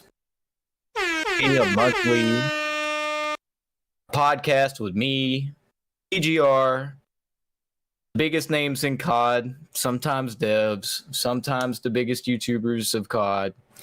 Just a podcast with me and him and DK Dynamite, the 3 biggest leakers you'll probably hear about. I did a Twitter poll the other day just to find out who you guys have heard about, and I had never heard about DK until a week ago. That was why you made that poll. Yeah, that's exactly why I asked. Got it. Because I was trying to make sure I had everybody covered. And yeah, I mean, DK, him and TGR are really close, and he DM'd me after he saw that I had an announcement coming up, and he saw me, TGR, and MW2 Ghost in a Discord channel. And MW2 Ghost is going to be a part of this too. We're figuring out how to incorporate him at the moment, but he's going to be a huge part of Modern Warzone moving forward. Is the fact that he DM'd me and was like, "Hey, I want in right now." And I was like, "Yes, you can definitely be in." And then I was like, "I think we'll be doing a podcast soon." He was like, "If I'm not on it, I'm gonna be pissed." There's these. See, man, I don't want to act like I'm fucking anything for coming up with this. These guys should have already came up with this. People just are so often so busy chasing their own dreams that they can't realize that to make your dreams real, sometimes you have to work with others. And I'm trying to bring every single one of us together, and the podcast is just a start. We're going to be pushing out articles faster than anybody else can. We're going to be covering the most relevant Call of Duty news. We're going to be fucking, in the podcast, we'll cover things in depth. TGR will be able to cover all the single player stuff in depth, and all of the zombies leaks you want to know, and all the previous and future Call of Duties. I'll be able to cover in depth all of the stuff that I'm trying to cover currently about, like, Season 4. I'd be able to talk to you guys every single leak I've ever seen about it. And instead of having to be so fucking professional all the time, you can listen to your sources fucking deliberate with each other. For once, you guys don't have to fucking respond to a tweet, say, "But what about this? What about that? What about we saw this post on this day and this said this." Well, you'll get to hear all the people who actually give you this information deliberate, because we do this behind the scenes. We reach out to each other. We make sure that everything's coming off correct when we get it out. But now we're all going to be working together. And it's just, like I said earlier, you're stronger together than you'll ever be alone. Yeah, dude, I think that is such a good idea when I heard it. One of the reasons Tanner and I started this podcast is because Viking, I got to chug. Yeah, get to chugging. Yeah. By the way, dude, to everyone, thank you so much for the fucking support. This has been an absolute insane stream. All the follows, all the bits, all the gifted subs.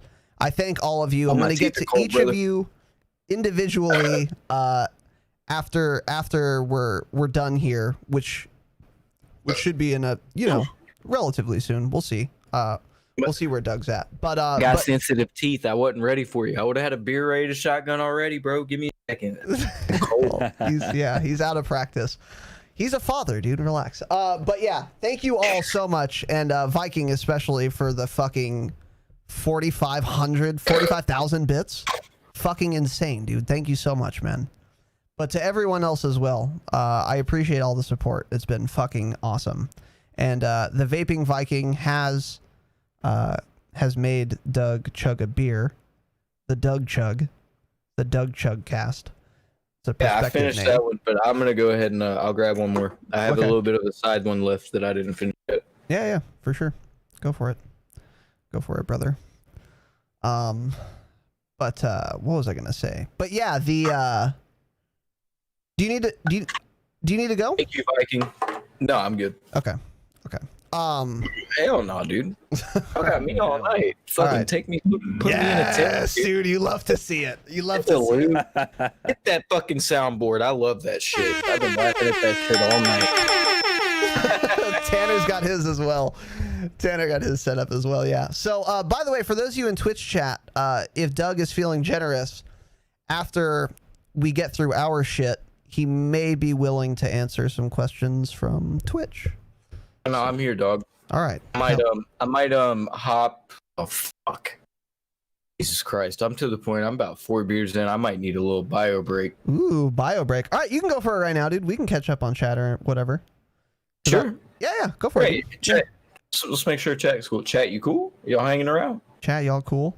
Listen. How do you feel about the announcement? This is an autocracy in this chat. My chat fucking takes what I give them. So They don't have a if choice. Doug needs to piss out of his huge white dick, then he can go do that, and we will keep everyone entertained. But we've got quite a bit more pod for you boys, so make sure you're I sticking think around. it's huge, but it's huge in a weird way. Okay, so let me explain to you guys. It's Okay, like please 7 tell us inches, more. like 7 inches wide and like an inch and a half long. So it's kind of like a fucking, like, you know how when you put the dumbbells on the weight bar at the gym, but it's the little skinny ones that are made out of plastic. So Like it's the not 2.5 pound ones. Yeah. That's what my dick looks like. Okay, interesting. So I'll leave you on that note, and I'm gonna go take a piss. I'm glad you were able to conceive with that. At least it works, as we can see from your kid. But okay, yeah. So Well, I'm gonna go get a drink too. I'll be right back. okay, well, I'll just carry the fucking podcast. You Well, stupid talk bitch. to your chat. You haven't I'll- responded to them in an hour. So All right, relax. I'll catch up. Let me just get everyone else off here. By the way, do you guys like the new background for the pod? Put the nice little logo there.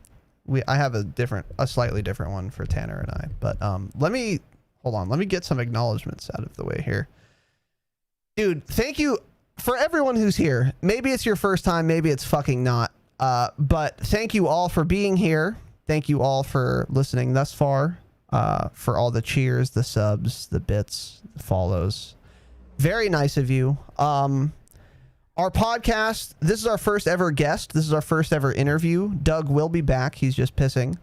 But typically, Tanner and I do a podcast. We cover news, patch notes. So like Doug will leak something, for example, we'll cover it. We'll go through it roughly, and then we'll give our analysis, our perspective on it.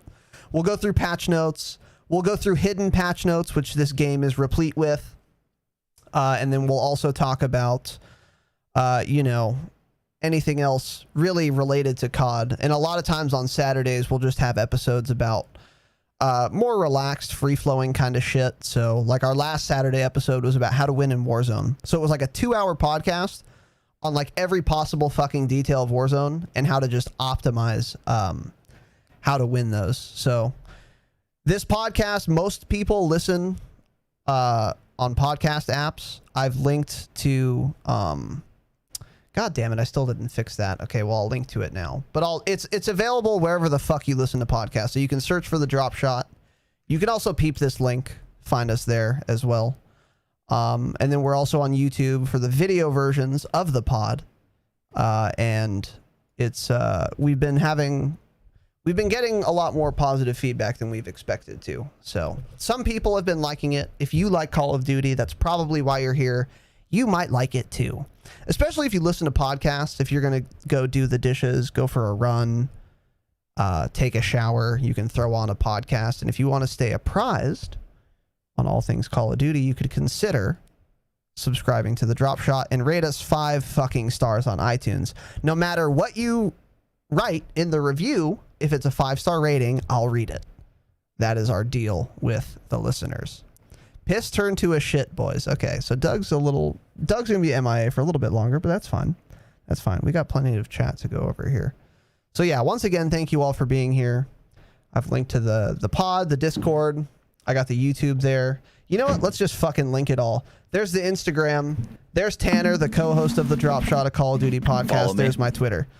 Yeah, follow us all on all of those things. And if you have a spare Twitch Prime sub, give it to Doug, because he's got a wife and kid to support, and I don't have anything but a consumer electronics habit. So, so let me catch up on chat here, or all of this fucking insane shit. So what do we have here? Jesus Christ, dude, it goes on so long. Oh my goodness. I think I went through a lot of these things. Like I said, dude, I really appreciate everyone's support, and I'm going to do my best to catch everyone. But if I missed you, I'm sorry. I do appreciate it, though. I had a feeling this was going to be kind of an insane stream, thanks to the kindness and generosity of Doug to spend some of his time here. It has been very fun for me so far.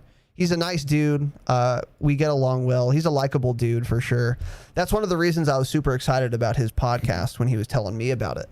is because I think that format would suit him very well. And I think also it would be good for humanizing him and other leakers, because he was saying like these people often just say fucking dumb, ignorant, hurtful shit because, I don't know, they think every leaker is like some multi-millionaire fucking nade shot sitting in a mansion fucking porn stars, which they're not. They're not for the most part. They're people, you know, they're real ass people. So if he's on a podcast with his fellow leakers organization, you know, it would help to humanize him a lot. And it would also help to show the community who's interested in leaks, their thought processes, their deliberations, and things of that nature. So I think that is a great idea, and I am very excited about it. And you can rest assured that we will be plugging the fuck out of that podcast when it goes live. Because if you listen to the Drop Shot, you like a Call of Duty podcast, you'll probably like another one. You'll probably like another one. And this is an ill-occupied space as well. So if you make a Call of Duty podcast right now, there's a lot of listeners and not a lot of fucking podcasters. So it's a good move for sure. For sure. So Riel, thank you for the cheer. 1,000 biddies. Viking, 1,500. Dubfire, 4,000. I might have hit all those, but thank you boys again. Viking, for the other gifted sub to Moon, I think I may have gotten that one. Brunner Joe, I did get to these. Okay, doesn't matter. Thank you again. Freeze, 500 bits. Viking with another gifted sub. Thank you, sir. Pritch with the gifted sub as well. Your deductible for the second month in a row, tier 1 sub. Thank you, sir. Czar for the gifted sub. Silent Murder 909. That is a name that I'm unfamiliar with, but you gave 2 subs. I very much appreciate you, dude. Oh, you're back, Doug? My bad, dude. We're ready for you, brother. I can't hear you, so you're muted, young Douglas.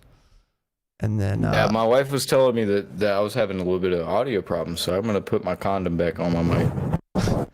The audio problems you were having were not due to the lack of a windscreen. I think it might be It's a condom. Okay, I'll keep that in mind. Wait, do you have a Blue Yeti? I don't know what they were. Yeah. Yeah, he does. It already I bet has one built in, I know. No, you have some settings messed up in Discord, probably the same ones I did. Oh, Probably. yeah, probably. You can help me after the stream with that then. I'm gonna stream after this, by the way. Are you guys game? Which one of you two fuckers has a live stream? You're muted. He's not muted. He's not. No, we can hear him. Yeah, we can hear him. Yeah, they can hear you talking to me. Thank you, though, Reagan, for trying to help.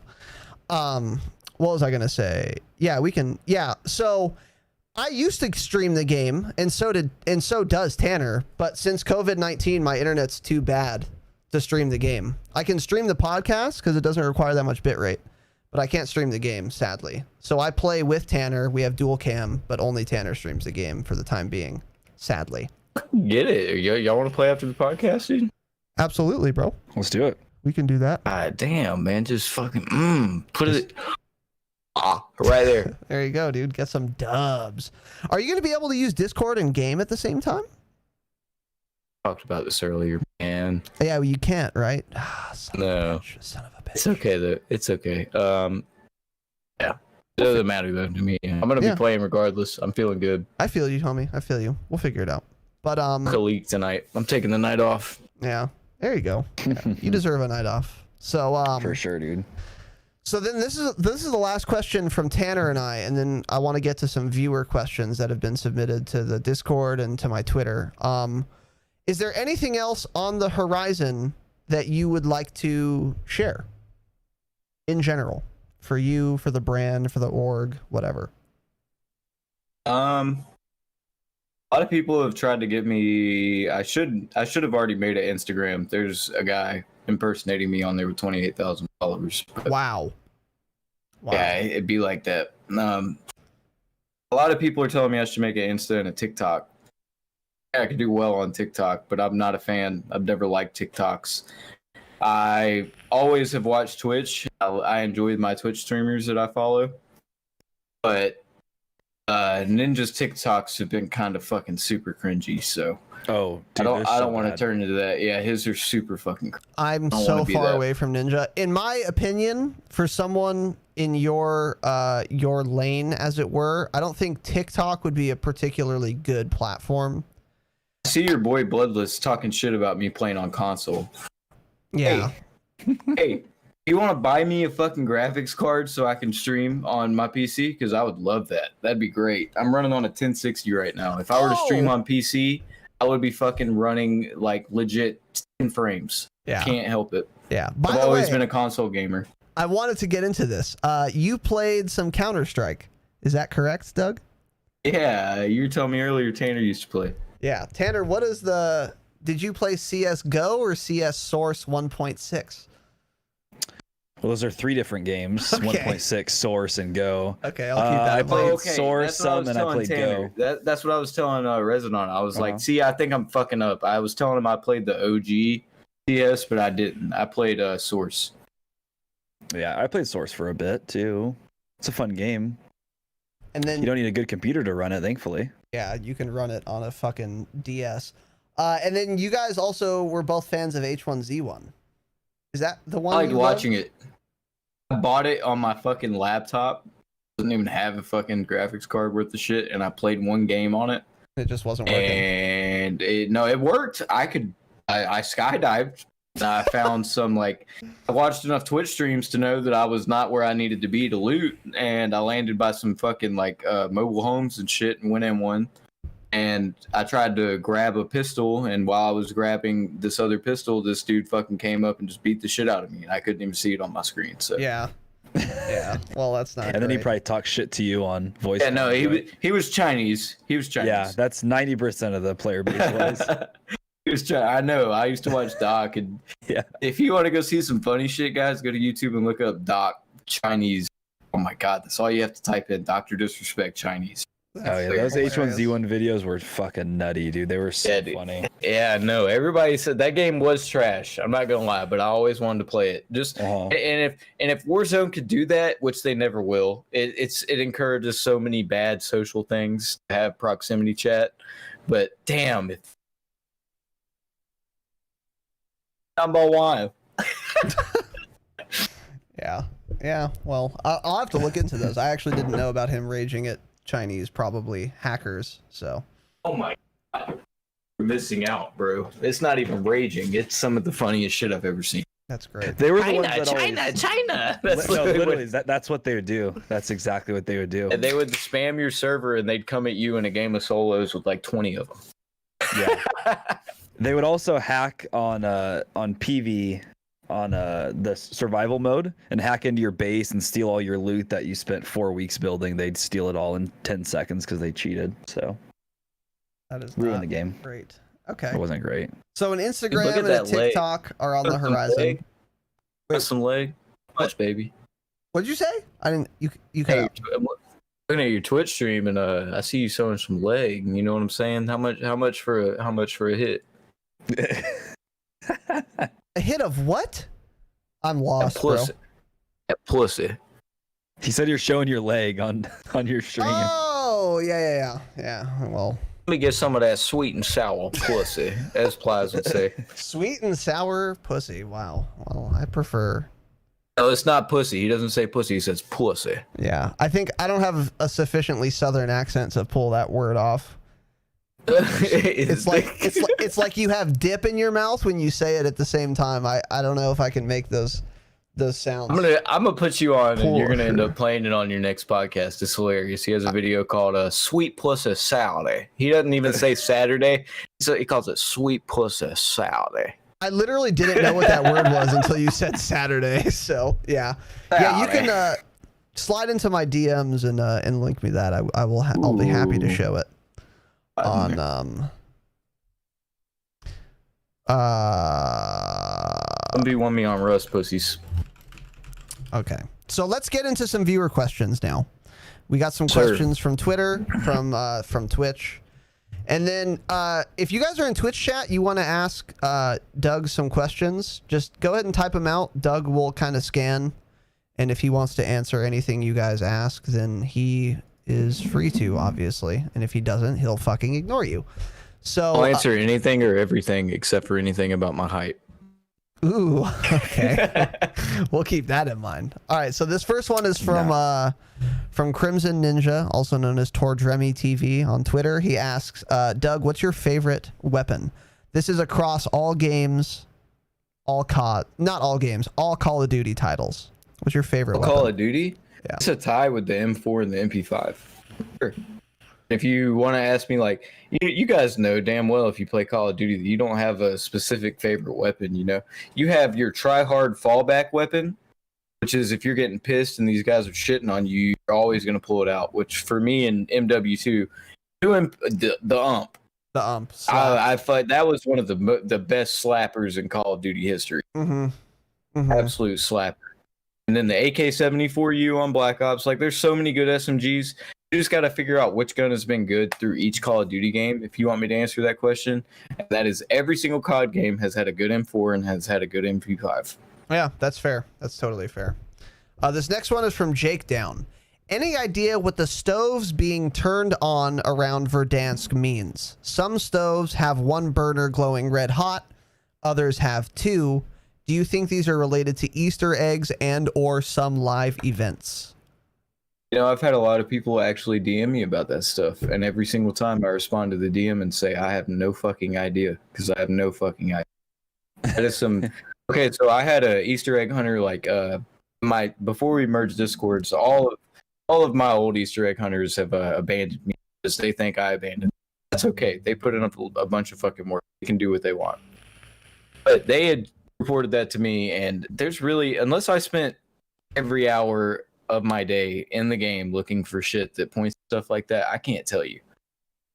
This community have to help fill me in on stuff like that. And I've seen it, but I can't connect that to anything else I know. Okay. That's good to know. Next one's from Nicomas. What is your favorite Call of Duty game?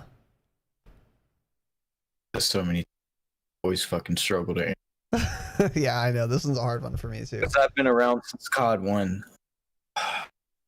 Fucking hard one, man.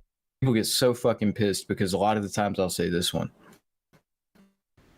This one? And I know that I was waiting for you to say a title, but you meant Modern Warfare 2019. A lot of people fucking hate this one, and I have my problems with this one too. But I try my best to look at things subjectively and not through rose-tinted glasses. And COD 4 was a good game, but it had its issues. If you weren't running the M16 on COD 4, you had a problem. If you were playing Modern Warfare 2, you weren't running the fucking MTAR, or you weren't running the UMP, or you weren't running the intervention, you had a fucking problem. This COD, you can bitch all you want. There's a lot of fucking viable weapons, bro. Black Ops 1, if you weren't running the fucking AK-74 with rapid fire, you had a fucking problem. Or the Galil, you had a problem. This COD, you can bitch about all you want, but you have the MP5 in Warzone, the MP7. You have with your assault rifles, nobody can decide right now. Even the Exclusive Aces video kind of struggling to pick one. The Growl, the M4, the M13. Or the Ram. Snipers, and the Ram. Yeah. And then the snipers everybody's arguing about is the intervention or is the fucking AX. It really depends on your playstyle, and that's why I think this is one of the best Call of Duties ever made. Okay. They're only going to improve from here on out because they are from now on running on this engine. COD will improve on everything this COD had. So I think this is one of the best Call of Duties of all time. And it has by far the largest player base. That's Even true. though the pro scene sits on it, the pro scene shits on it really hard, and I don't blame them. They have to play on 12 tick rate servers, and their pros used to playing on LAN connections. Mm-hmm. I don't know. I would lose my mind. That actually just changed. Did you know that? Within the last few days, they're playing on 60 hertz or 60 tick servers again. Well, it's about fucking time. And if they would have done that a couple months ago, their pros probably wouldn't be literally saying this is the worst Call of Duty of all time. Yeah, here's the thing about the pros is they complain more than anybody every single year. And they say, I'm excited. I can't wait for Infinity Ward. And now they're already saying, I can't wait for Treyarch. Here's the thing. At the end of Black Ops 4, they all said, this is the worst Call of Duty ever made. All these guys do is complain about everything. And I get it. They play the game every day competitively for money, so they expect it to be perfect. And I can't blame them. But they complain about every single game, every single year. If you go look, you feel that way? gaming communities as a whole have just gotten more and more toxic. There's nothing we can do about it. Along with the feeling of entitlement gamers have nowadays. You know, like most of these gamers you see posting on the internet are 16 to 20. You know, I actually can look at my Google Analytics and see the age of people that follow me. And the average age of people that follow me is between 20 and 25.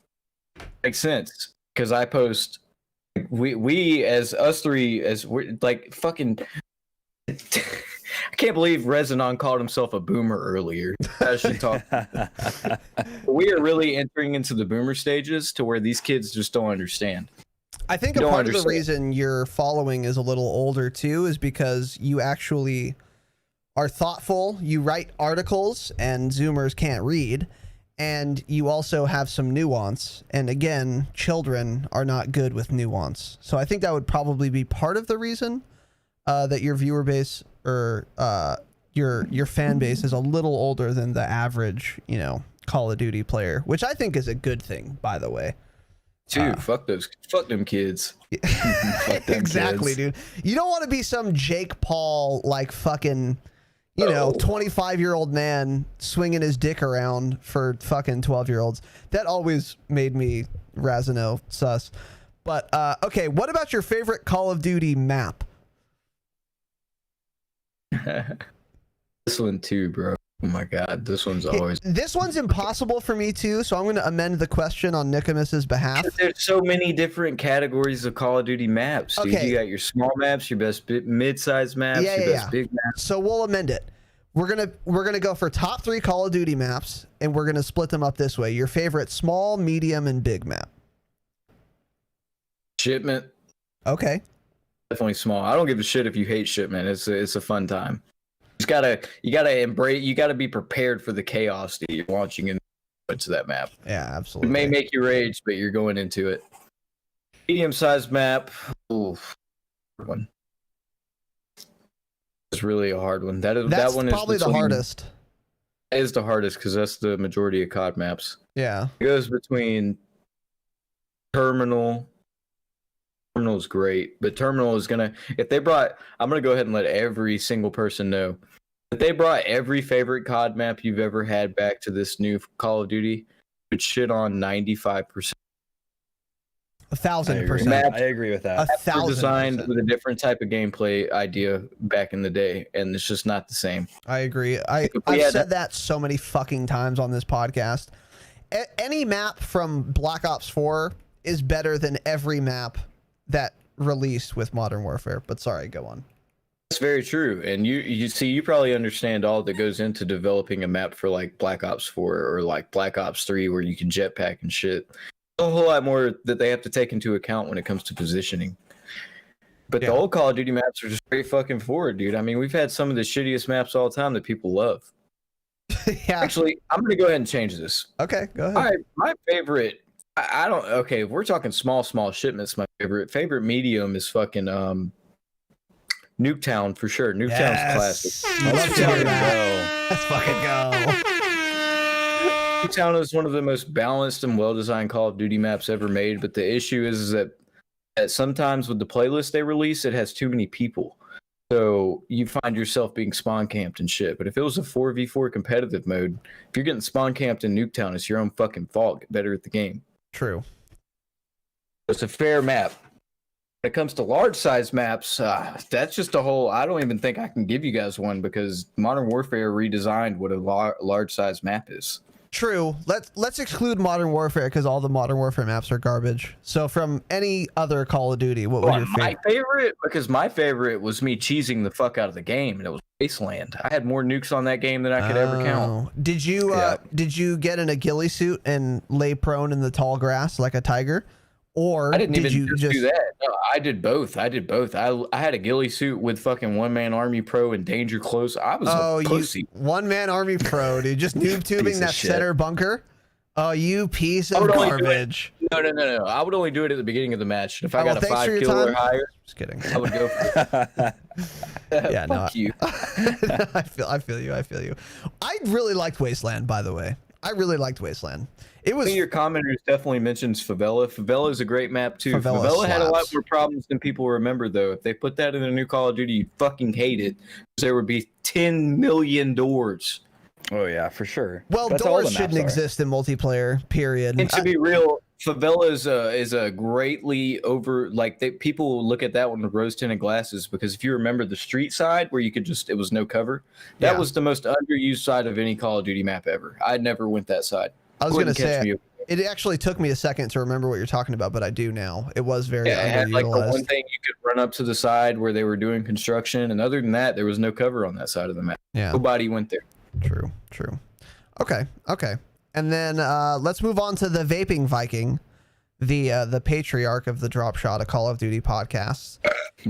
We know what map changes are likely coming based on the leaks that you've provided us. But if it were up to you, what kind of map changes would you personally want to see implemented yourself? Do those agree with what the leaks say, or are they different than what the leaks say? Map changes I would want. I what I've seen from the files, Hold on. now. You cut out. Can you say that sentence again? Sorry, brother. From what I've seen from the maps, we have 30 plus files now. Okay. Or 30 plus maps now.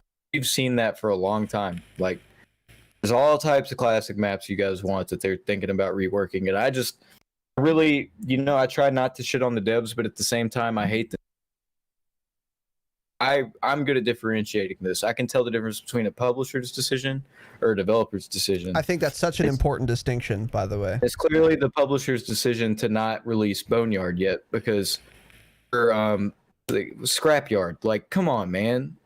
That fucking Boneyard is a ground war map for 3 months now. Yeah. Literally, it's just them putting a fucking red circle around it on their dev tool to where you die if you go outside of it. Mhm. That's it. Yeah. That's it. And we could have that map.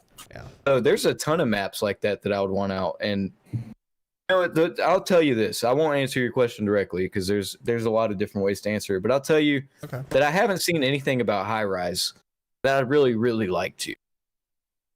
High Rise was in the files. I haven't seen anything about it that I can. And I really, really, really, really, really would like to see something about it, just because I want to see. Not that I think it'd be the best map. I want to see how it would play in new Call of Duty. Because back then, all of us would sprint to the right side window if you spawned on one side, or you'd sprint to the office window, and somebody would try to get a collateral snipe. Every single round started like that. Could you imagine how these fucking kids would act nowadays if half of the time to start a search and destroy round they got spawn sniped? Yeah, dude. They would lose their fucking mind. They don't understand how much better video games have gotten. That is absolutely true. But that is all good to know. That is interesting. But I think Viking was referring to the Warzone map for Dansk. Oh, the Warzone. So what he's asking what I would change about it, or what I want to see added? So he was basically saying, we know what map changes are likely coming based on your leaks, but if it were up to you, what would you change about the Warzone map? Well, first of all, damn has to fucking go. I agree with that. Yeah. That's why I'm severely so high on it. That is a totally useless part of the map. I've ended at least a fifth of my games in top 10 somewhere at damn. You either end up on the bottom and you're stuck, or you end up top and you're fighting to maintain high ground. That's cool and all. There's only fucking two ways up. You go all the way around the left side of the mountain to the street, or you fucking high time it up and do some fucking goddamn Assassin's Creed shit to get up there. Exactly. And that's just not viable in a battle royale. I understand that if you played PUBG or something, sometimes circles would end near the beaches and stuff, and there'd be cliffs. That's your own fucking fault for hiding at the bottom of a beach at that point. At this point, though, when it comes to Warzone, nobody lands damn. There's only two ways up there. And really, if you're not up top and the circle's ending at damn, I've been there a lot with circle ending at damn. How many times have you seen it end at the bottom of damn? Dude, ever. I was playing literally 2 days ago with my friend Lowcap, and the last we were under dam. The second to last circle was on top of dam, and there was literally not enough time to get up dam Because exactly No. like you're saying, there's only 2 ways up, and they're so fucking out of the way that it was like, okay, well, we're just going to die. There's no way to get up here. So I totally agree with you. So you would see You just Dan have to go. accept your death. You just have to accept your death at that point, because I've been in that same situation so many times. You get to this point where if you're trying to be good at the game, like, you have to try to make decisions a circle ahead of time, and you can tell that it's going to end at the dam, right? So you're like, oh, fuck, do I go top or do I go bottom? If you're already at the bottom, you're like, well, fuck. If I push up top, the whole map can fucking see me. I mean, at that point, you decide to stay bottom, and then you're fucked. I've seen one clip of somebody winning from the bottom of dam. One of the most upvoted clips I've ever seen. You know what he did? He fucking had $60,000. He bought 20 gas masks and just waited it out. Oh my god. Only way to end down there. I've never seen a circle end down there. Yeah. End on the bottom side of the dam. Yeah. Yeah, for sure. Well, what do you think about downtown? Do you want downtown to go, or do you enjoy it? Because I fucking hate downtown. I hate it, but it adds a very interesting aspect. Like, if you have to be near downtown, you always have to be like. Has ever watched any Escape from Tarkov gameplay? Yes. Absolutely fucking not. But I have.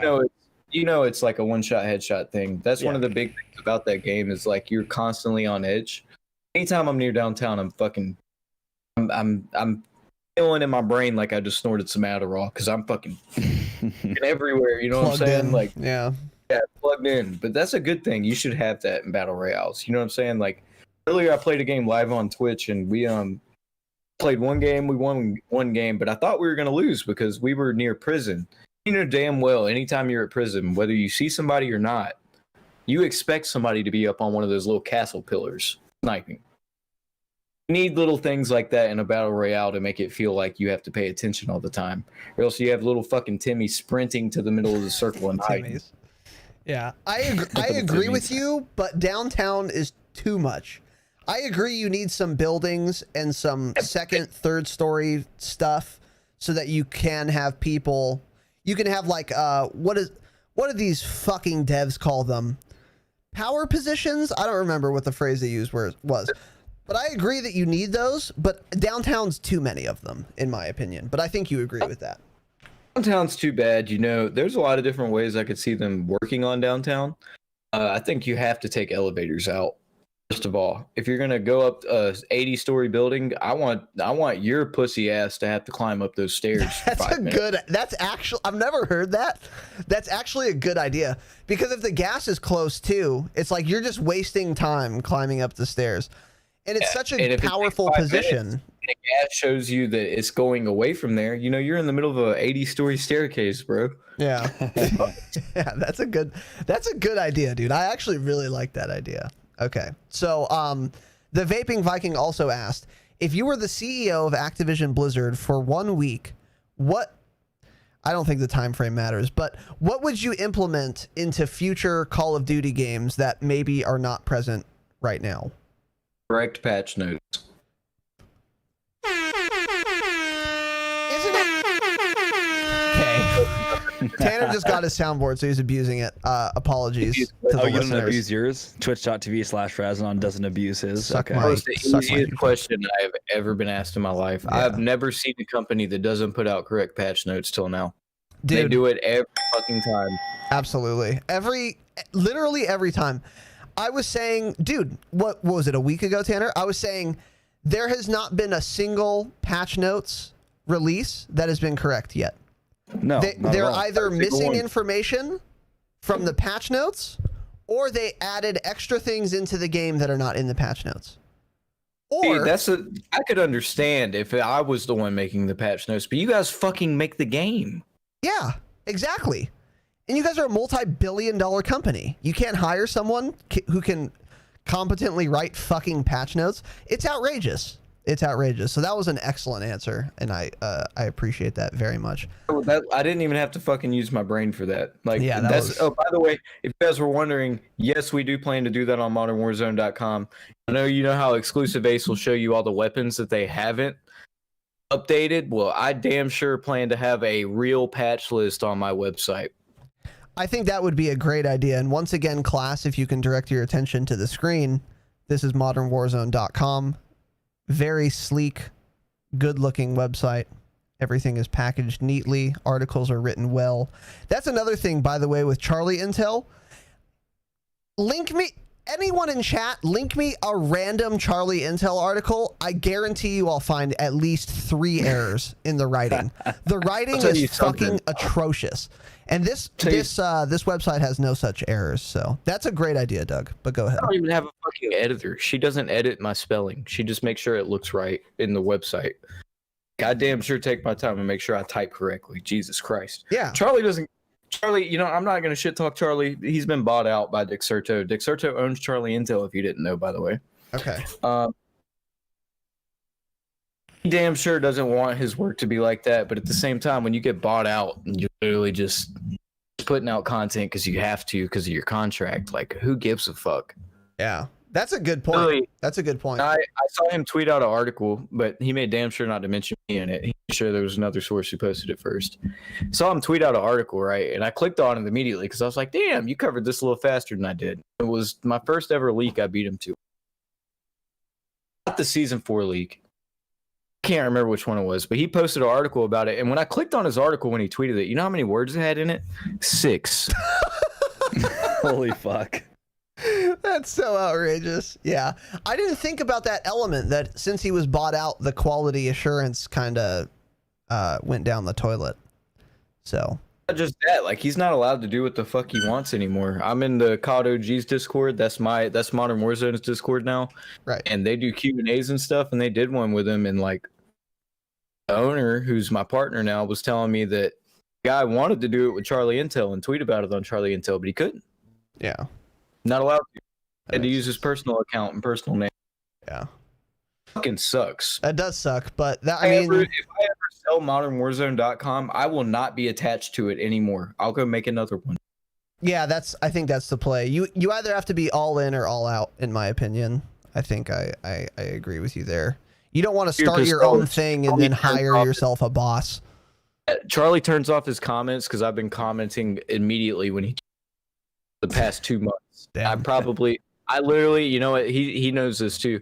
And this is just a play. Like, when you're in social media, you know what I'm saying? The people you want to be, you have to kind of leech just a little bit.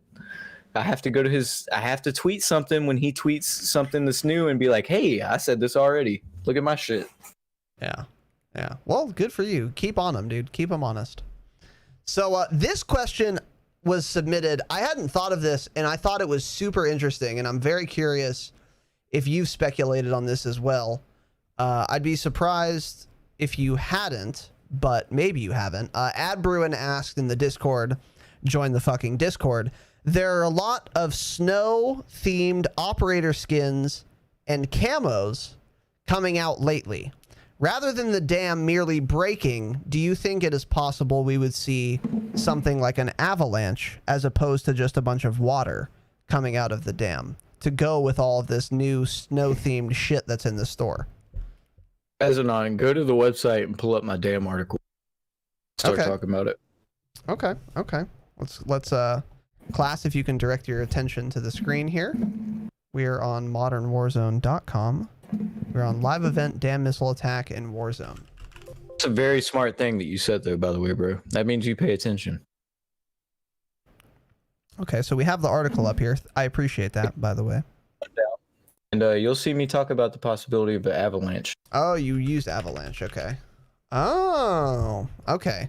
I did read this. I don't recall seeing avalanche. I don't know how I forgot this. So to quote, this is a quote from modernwarzone.com. This is his article entitled Live Event Dam Missile Attack in Warzone. And here's the quote. Quote, the fact still remains that you can clearly see either an avalanche or a plethora of running water in the image containing the missiles. I can't see why... Plethora, yeah, that's a college word. I can't see why they would have something like this in the image if it wasn't going to come to fruition at some point. So, in light of that, I guess you already had thought of this, as a matter of fact. I didn't think about it. Somebody pointed it out to me when I first shared that screenshot, and okay. No, like, it's fucking nutty. Some of the leaks that I've had that have made me pop off lately have been things that have been available to everyone. But that image has been available to everyone, but I noticed that. Exactly. And that's the beauty of having a community behind you that can help you with little details like that turn out to be big fucking details, I think. So would you say, in light of that, would you say it's more likely to be an avalanche or more likely to not be an avalanche? I don't know, because in that same article I cover some of the different data mines that I've tried to debunk, you know? Like, I don't think any of those missile hitting things are really in the files. And in that same article I show you a picture that I thought was going to be like a missile we had never seen before hitting the dam. But when I go through and I look at it harder, it looks more and more like a cluster strike. Like this, whereas cluster strikes come in like this. Yeah. But at the same time, like, when you go through and you look at some of the Call of Duty trailers, like, go look at that airstrike that I show in there. I know, it's a different article that it's shown in, I think. Yeah, that's good. The airstrike's right there. If you go up, Oh, you can see something next to it. It's that article. That's the same article. Yeah. Oh, wait. What's up? It is the same article? I was looking for it. Yeah, it's in there. Okay, hold on. Let me go back.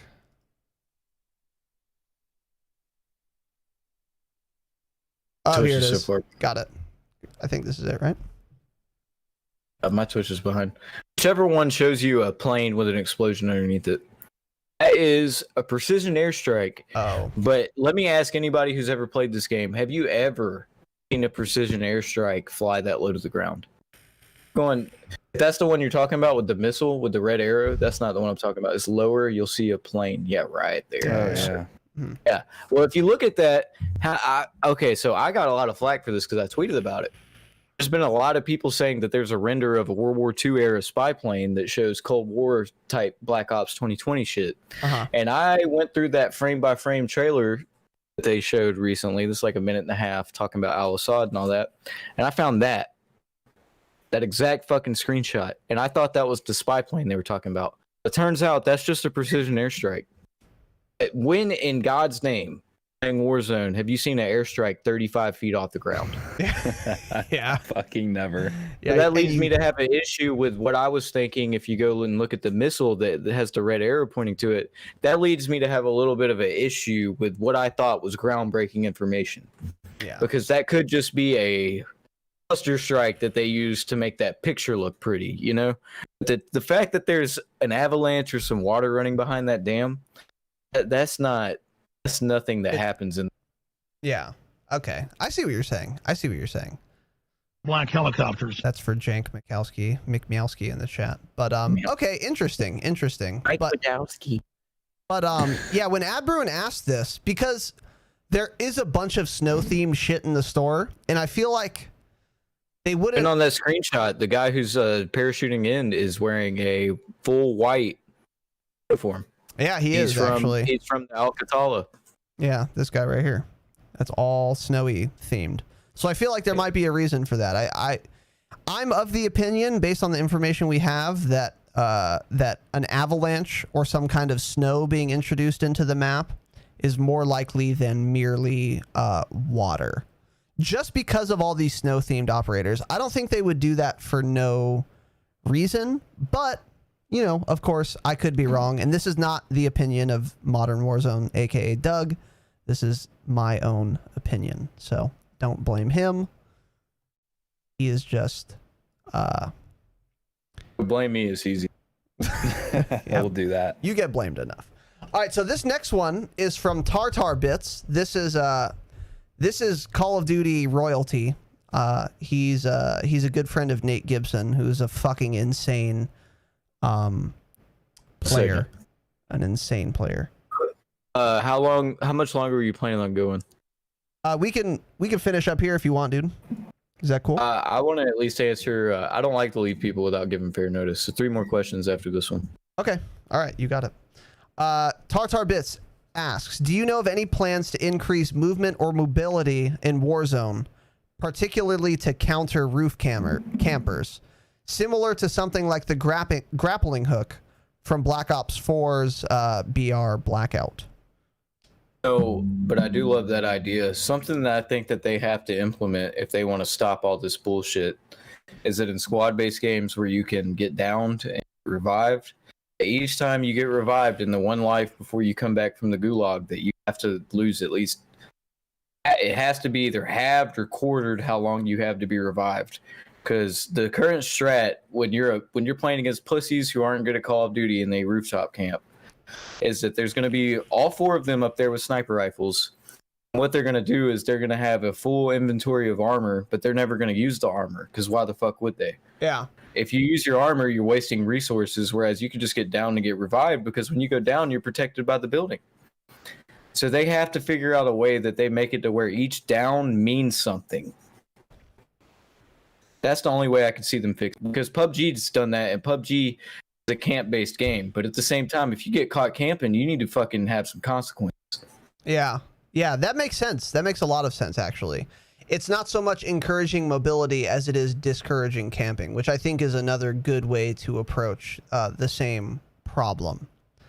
And then we actually only have one more question here. And this one is from Razanon. That's me, by the way. Okay. Are there any leaks you have not yet shared that you might want to give us here?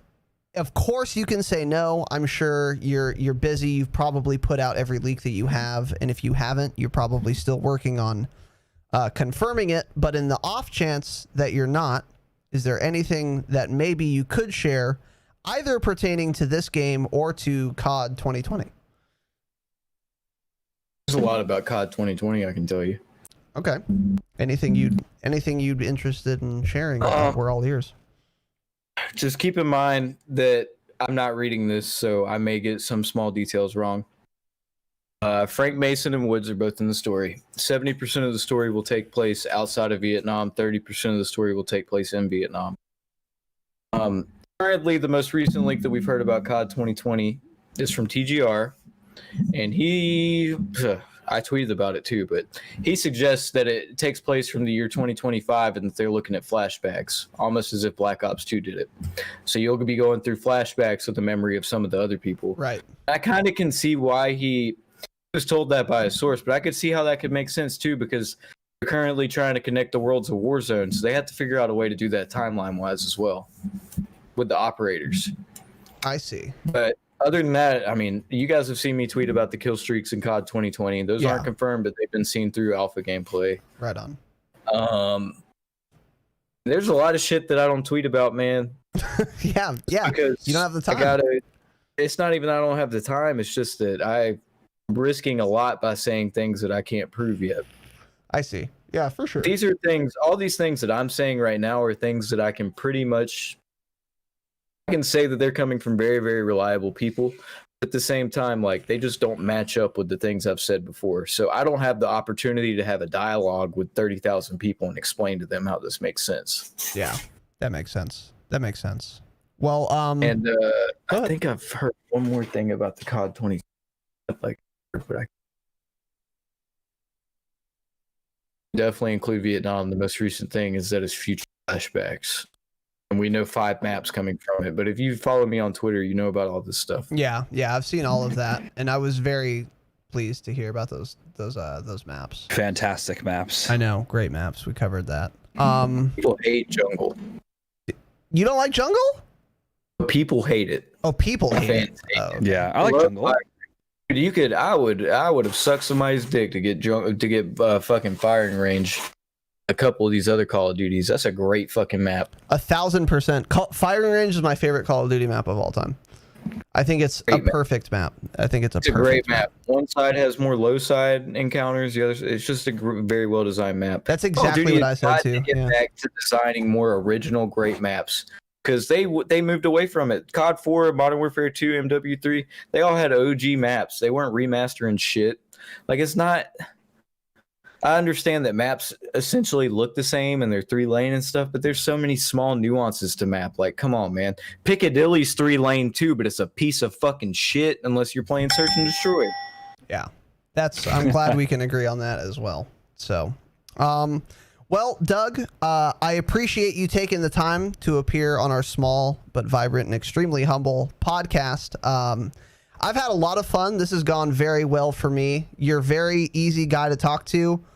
You're very amicable. And I think if you push forward with your own podcast, with your organization, I have no doubt it would do very well, and I will do everything in my power, and Tanner will as well, to promote the flying fuck out of it, because Absolutely. I think it would go super well. Don't feel the need to do that. Don't hurt your own following by promoting me. Oh, trust Don't me.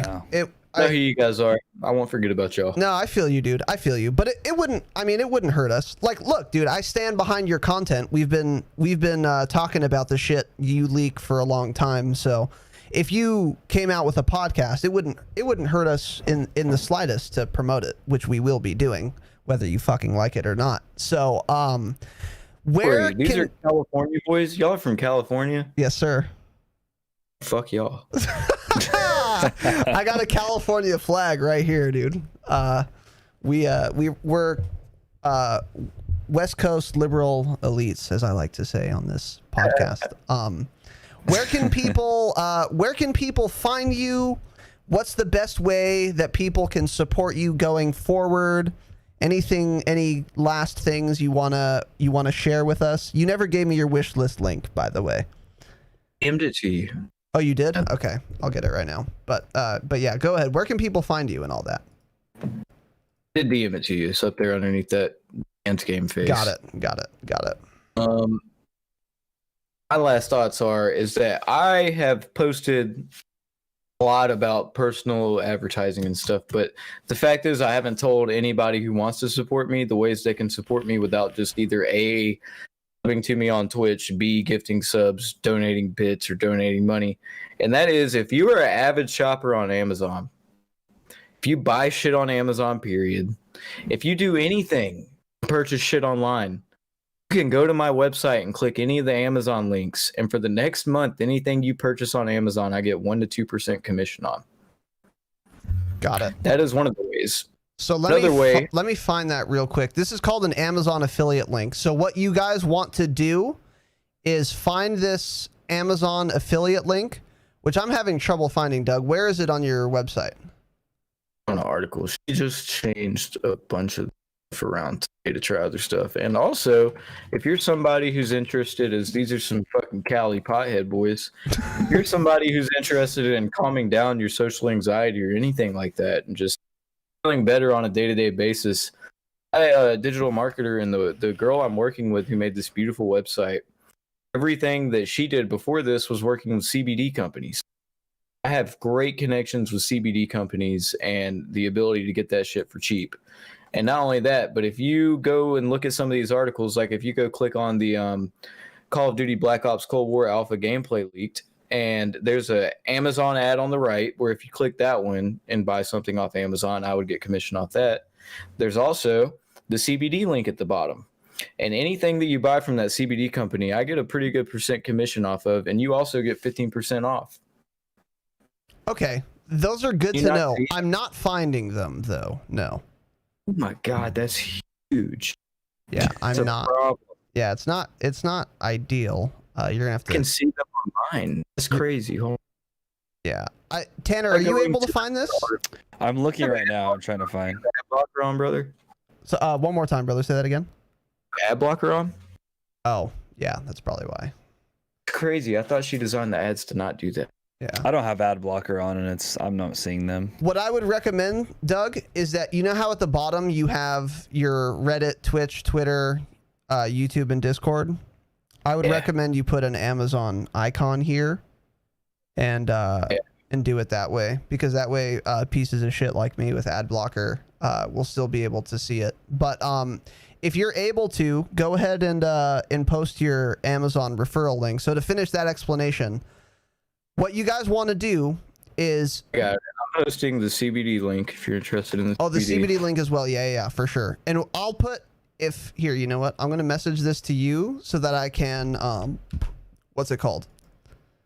So that I can put this all in the show notes. Got it. So what you guys want to do is you want to remove your current Amazon link and replace it with the one Doug just put in the chat and with the one that is in the show notes for those of you who are listening on your favorite podcasting app. And then basically what that means is you're not going to pay any more money. Your experience isn't going to be slower. It's not going to be different. It's going to be exactly the same. Except every time you go to Amazon, instead of going to Amazon.com, you're going to click this specific bookmark. So drunk. And then every purchase you make will support Doug. And once again, he's done a brave, bold thing here. He's got a wife. He's got a toddler. He's got bills to pay. And if it's not going to cost you any extra money, then fucking use his referral link instead of just going to Amazon.com. Fuck Jeff Bezos. Not really, but you get what I'm saying. And then also, yeah, a lot of people are balls deep in the CBD game. It does a lot of things. You guys can go to fucking PubMed and look up cannabidiol, which is what CBD stands for. It is the non-psychoactive ingredient in cannabis. It has been proven to help sleep, to help anxiety, to help Stop relaxation, stop seizures, which is what my dog is taking CBD for right now. Oh, yeah. So, and if you use Doug's link to get CBD, then you will be supporting him and you'll be getting the same product you were already used to getting anyway. So please do. 15%. And you'll save 15%. So everybody wins. Everybody fucking wins. Fantastic deal. Hey, for a fact, I'm not just fucking throwing game fuel at you guys like everybody else. I'm trying to find stuff that you guys could actually use. Yeah, and CBD is, yeah, that's a great point to bring up, and it speaks to your integrity. You're not just fucking marketing like colloidal silver to people, which has some specious research behind it. CBD is absolutely effective, and that's why I said go to fucking PubMed, go to Google Scholar, look up CBD. There have been thousands of peer-reviewed, double-blind, placebo-controlled studies. CBD does work. So if you're interested in getting CBD, or if you already do use CBD, use Doug's link. Support. I'm a person who promotes stuff that has to do with marijuana because I lost my mother to lung cancer, and when I was losing my mom when I was 18 years old, one of the only things that would allow her to eat and do things was marijuana. And I never thought that my mom, who fucking poured a bunch of my weed when I was in high school down the toilet, even though I told her to just sell it and I'd give her the money. And I never thought that she would come to me with shaking hands asking me to roll her a joint. So just please, before you judge people for using drugs, understand that certain ones like marijuana have been painted the wrong way and that people can really benefit from shit like that. Don't be so closed-minded to think that it's only to get high. Yeah, very well said. Absolutely agreed. And for those of you who don't want to get high, CBD will not get you high. Not at all. Yeah. It fucking sucks. I hate the shit. But if it helps other people, yeah, for them. Yeah, and use Doug's referral link. And once again, for those of you listening on your favorite podcasting app, all of these links will be in the show notes. Doug, I'm being told that your wish list is private. So you're going to have to make that. I wouldn't worry about it. You can make it public, and then I will have the public link, the correct link, in the show notes.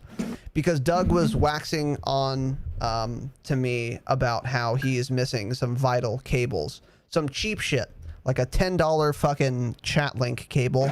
You guys could really help him out if you just bought that off of his wish list, and I'll have that link for you for everyone other than Twitch listeners right now, because we don't have a working link yet, but we will soon, and that will be in the show notes. So how the fuck do you make this shit public? I'm not 100% sure. Figure it out sometime. I'll figure it out. Yeah. So I'll touch base with you tomorrow, Doug, and I'll help you out with that if you need it. But anything else you wanted to plug, say? The floor is yours. I just want to plug you guys. Make sure that if you want to get into a Discord and see what we talk about before I even tweet about it. You know what I'm saying? I'm super interested in that. Yeah. Look into the easiest way that I can think of right now is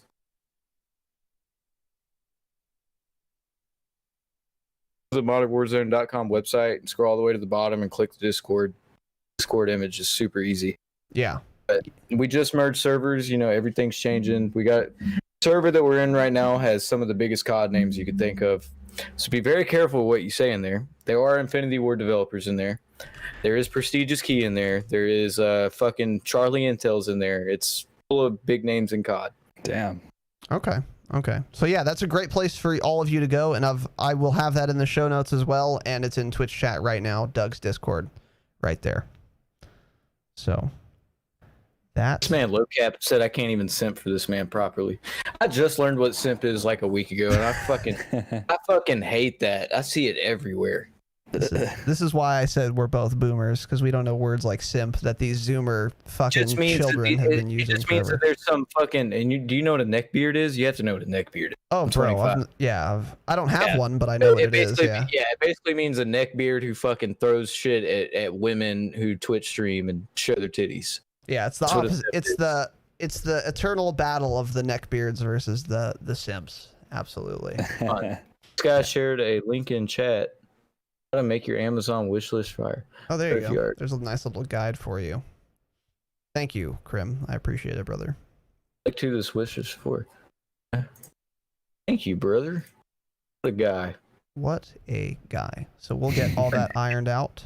But yeah, Doug, thank you so much for being with us.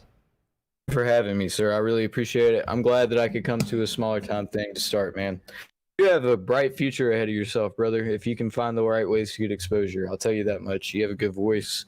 You do very well with the way you interact with me. Or I can see if you're not dealing with weird people, and I'm weird, but people who don't know how to be socially acceptable. This has gone well, I think. It's not your fault, dude. You're great. You're great at being a host. And Tanner, you're good as well, bro. And hope we get some games in together soon, brother. I hope I can continue to support you guys. Yeah, likewise, we man. really appreciate you coming on, dude. We Very really helpful. do. We appreciate it so much. Make sure you guys support Doug. Follow him on Twitter. Go to his website.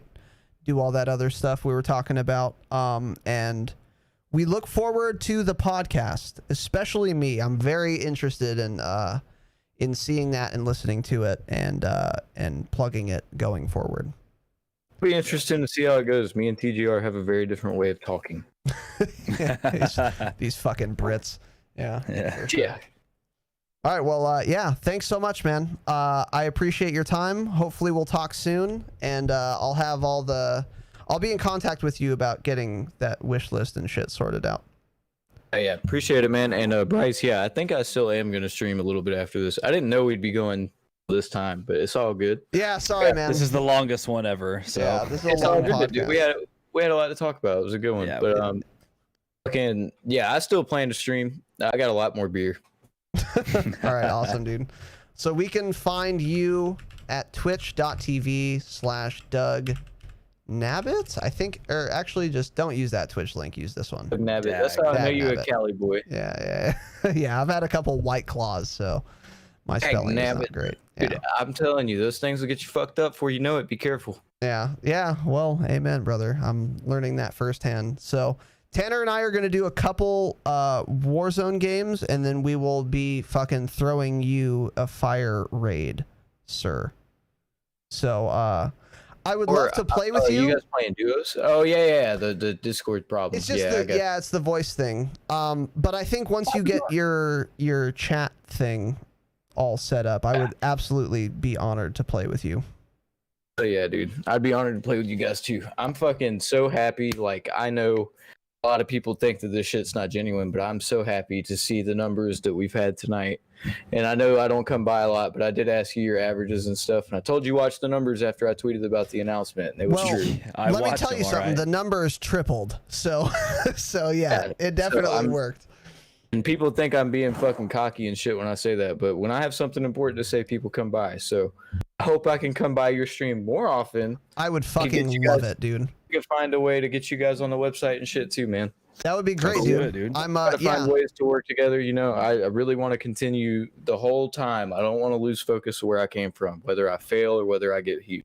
100%. I want to remember where I came from. I will be in your DMs, throwing money at you to get my my Twitch on your features, on your featured stream everything. My boy, in real life, the mighty Bryce has been in the chat telling you guys how to talk to me on stream all night. I've seen him post it like 10 times. Oh wait, hold on. Okay, it can help you guys set it up, and it needs to. It's pretty good. Yeah, I have to go piss out of my asshole though. They call that diarrhea. So that's I'm gonna hop off the cam. Y'all have a great night, bro. All right, dude. Yeah, you too. We'll try and get this set up right now. Hey, y'all have a good one, man. Appreciate y'all brother. having me on. Thank you. Of course, likewise, brother. Peace. That was Mr. Doug. The good Mr. Doug. All right, let me look into this Xbox console companion thing. The thing is, you won't even have an account. You'll have to set it all up. Yeah, I think this would probably be... I think we should set this up, and then maybe next time we run, we can run with Doug. Yeah, I think I literally actually uninstalled that app like That's funny. 2 days ago because Well- it always popped up and gave me notifications, but I never used it. Okay, well, look into it while I catch up on chat here. So, I have a fucking lot to catch up on. So, holy fuck, what a stream, huh, Tanner? How did you like that? How did it go? I thought it was fantastic. It was great, For right? fucking sure, yeah. Yeah. A lot of good info, a lot of good background we didn't know about. Really enjoyed it. Yeah, I like that we were able to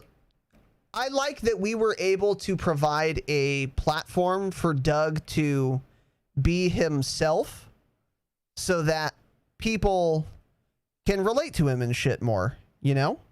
Yeah, exactly. Yeah.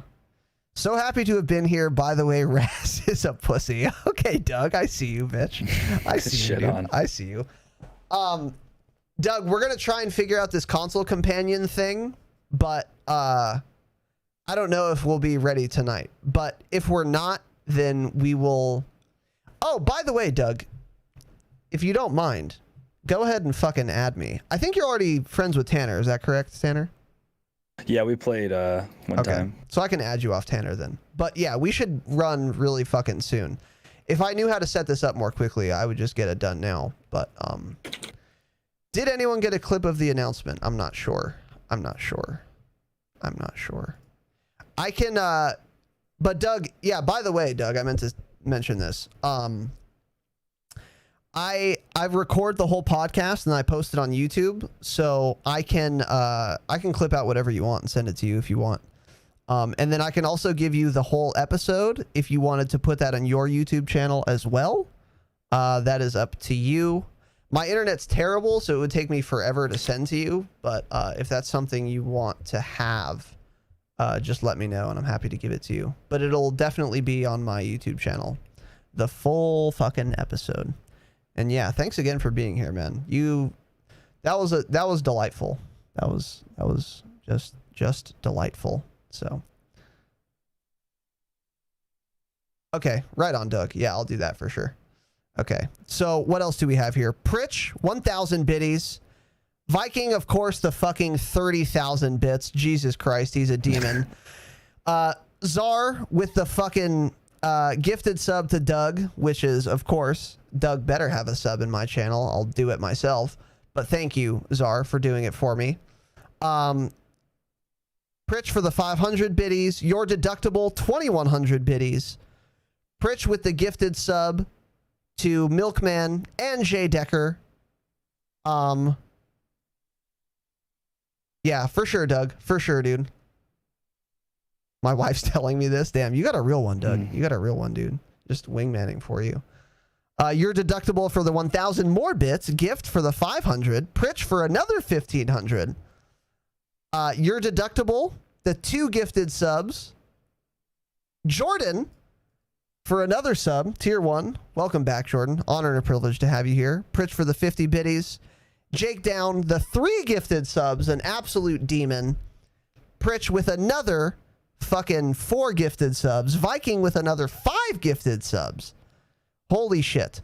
Viking with another 14,000 bits. This guy's an animal. An animal. And by the way, I dedicate both of these White Claws to you, Viking. Much love, young king. Pritch with the gifted sub. Jank. Mick Miowski for the 500 biddies. Pritch with more gifted subs. This guy's an animal. 12 gifted subs. And Viking with 15 gifted subs. And yeah, and then all the follows, which I don't have time to read because this podcast isn't going to be 8 hours long. But for all of you guys who gave bits, cheered, subbed, gifted subs, I do really appreciate it. I'm sorry that I could not give you the adulation that I typically do, but I wanted to maximize our time with Doug. I hope you understand. And I hope also that you guys understand and just know that I really do fucking appreciate it as always. A lot of those names I've seen before. Ongoing support has been very fucking appreciated. And I'm this has been crazy, man. This whole fucking journey has been crazy. Not like I'm fucking Bill Gates now or something, but you know, this was a milestone for us, wouldn't you say, Tanner? Oh, absolutely, dude. Definitely. It's just fantastic. It was really magnanimous of Doug to appear on our podcast because, I mean, again, this guy's following fucking dwarfs hours.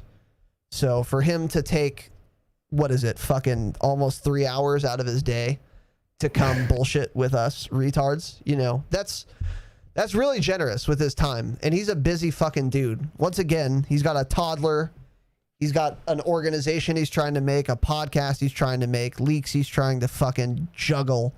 So, which he has to get out ASAP, yeah. Which he also has to release immediately. I mean, that's a lot of responsibilities he already has. So to take the time to come on our podcast on top of that is just it's very much appreciated. And I was really happy to have him on. Really likable dude, funny, knows how to fuck around. He can give and take some insults, which I always appreciate in a young man. Get shit on. Yeah. So this was just a really fun episode. Yeah, it was. So Tanner, you have anything to say to our small but vibrant, and extremely humble community? Just really appreciate him coming on. I'm very glad he agreed to do this. It was fantastic for us. He got some info out. I feel like he got some more background out there that people probably didn't know about him. You know, we know all the leaks and everything, but I'm glad we got to get a little more background from him and how he operates.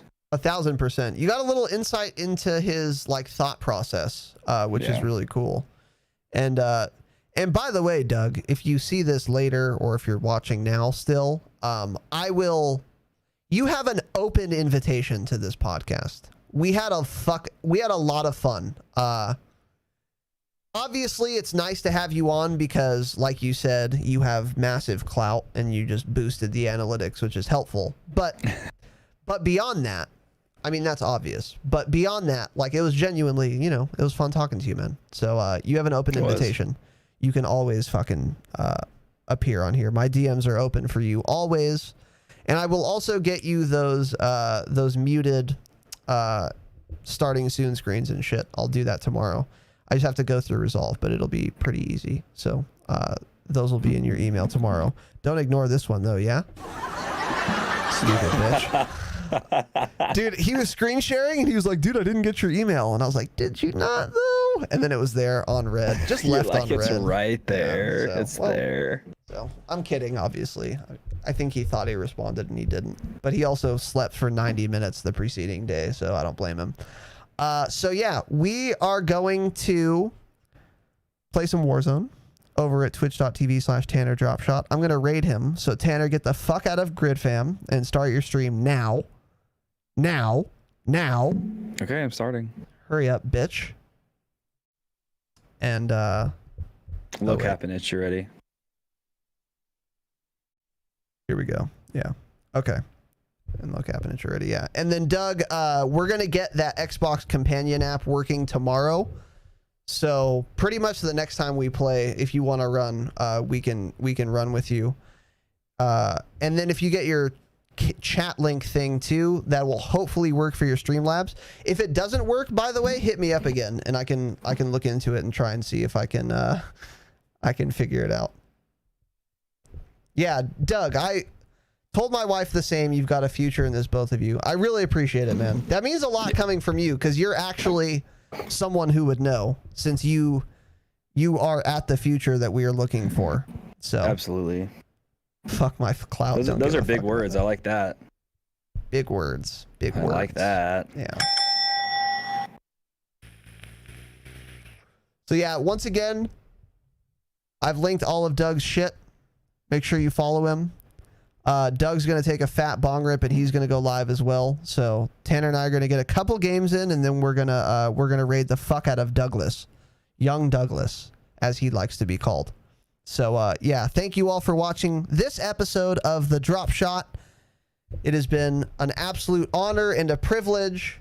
Have an excellent evening, and as always, remember, stay humble. Stay humble.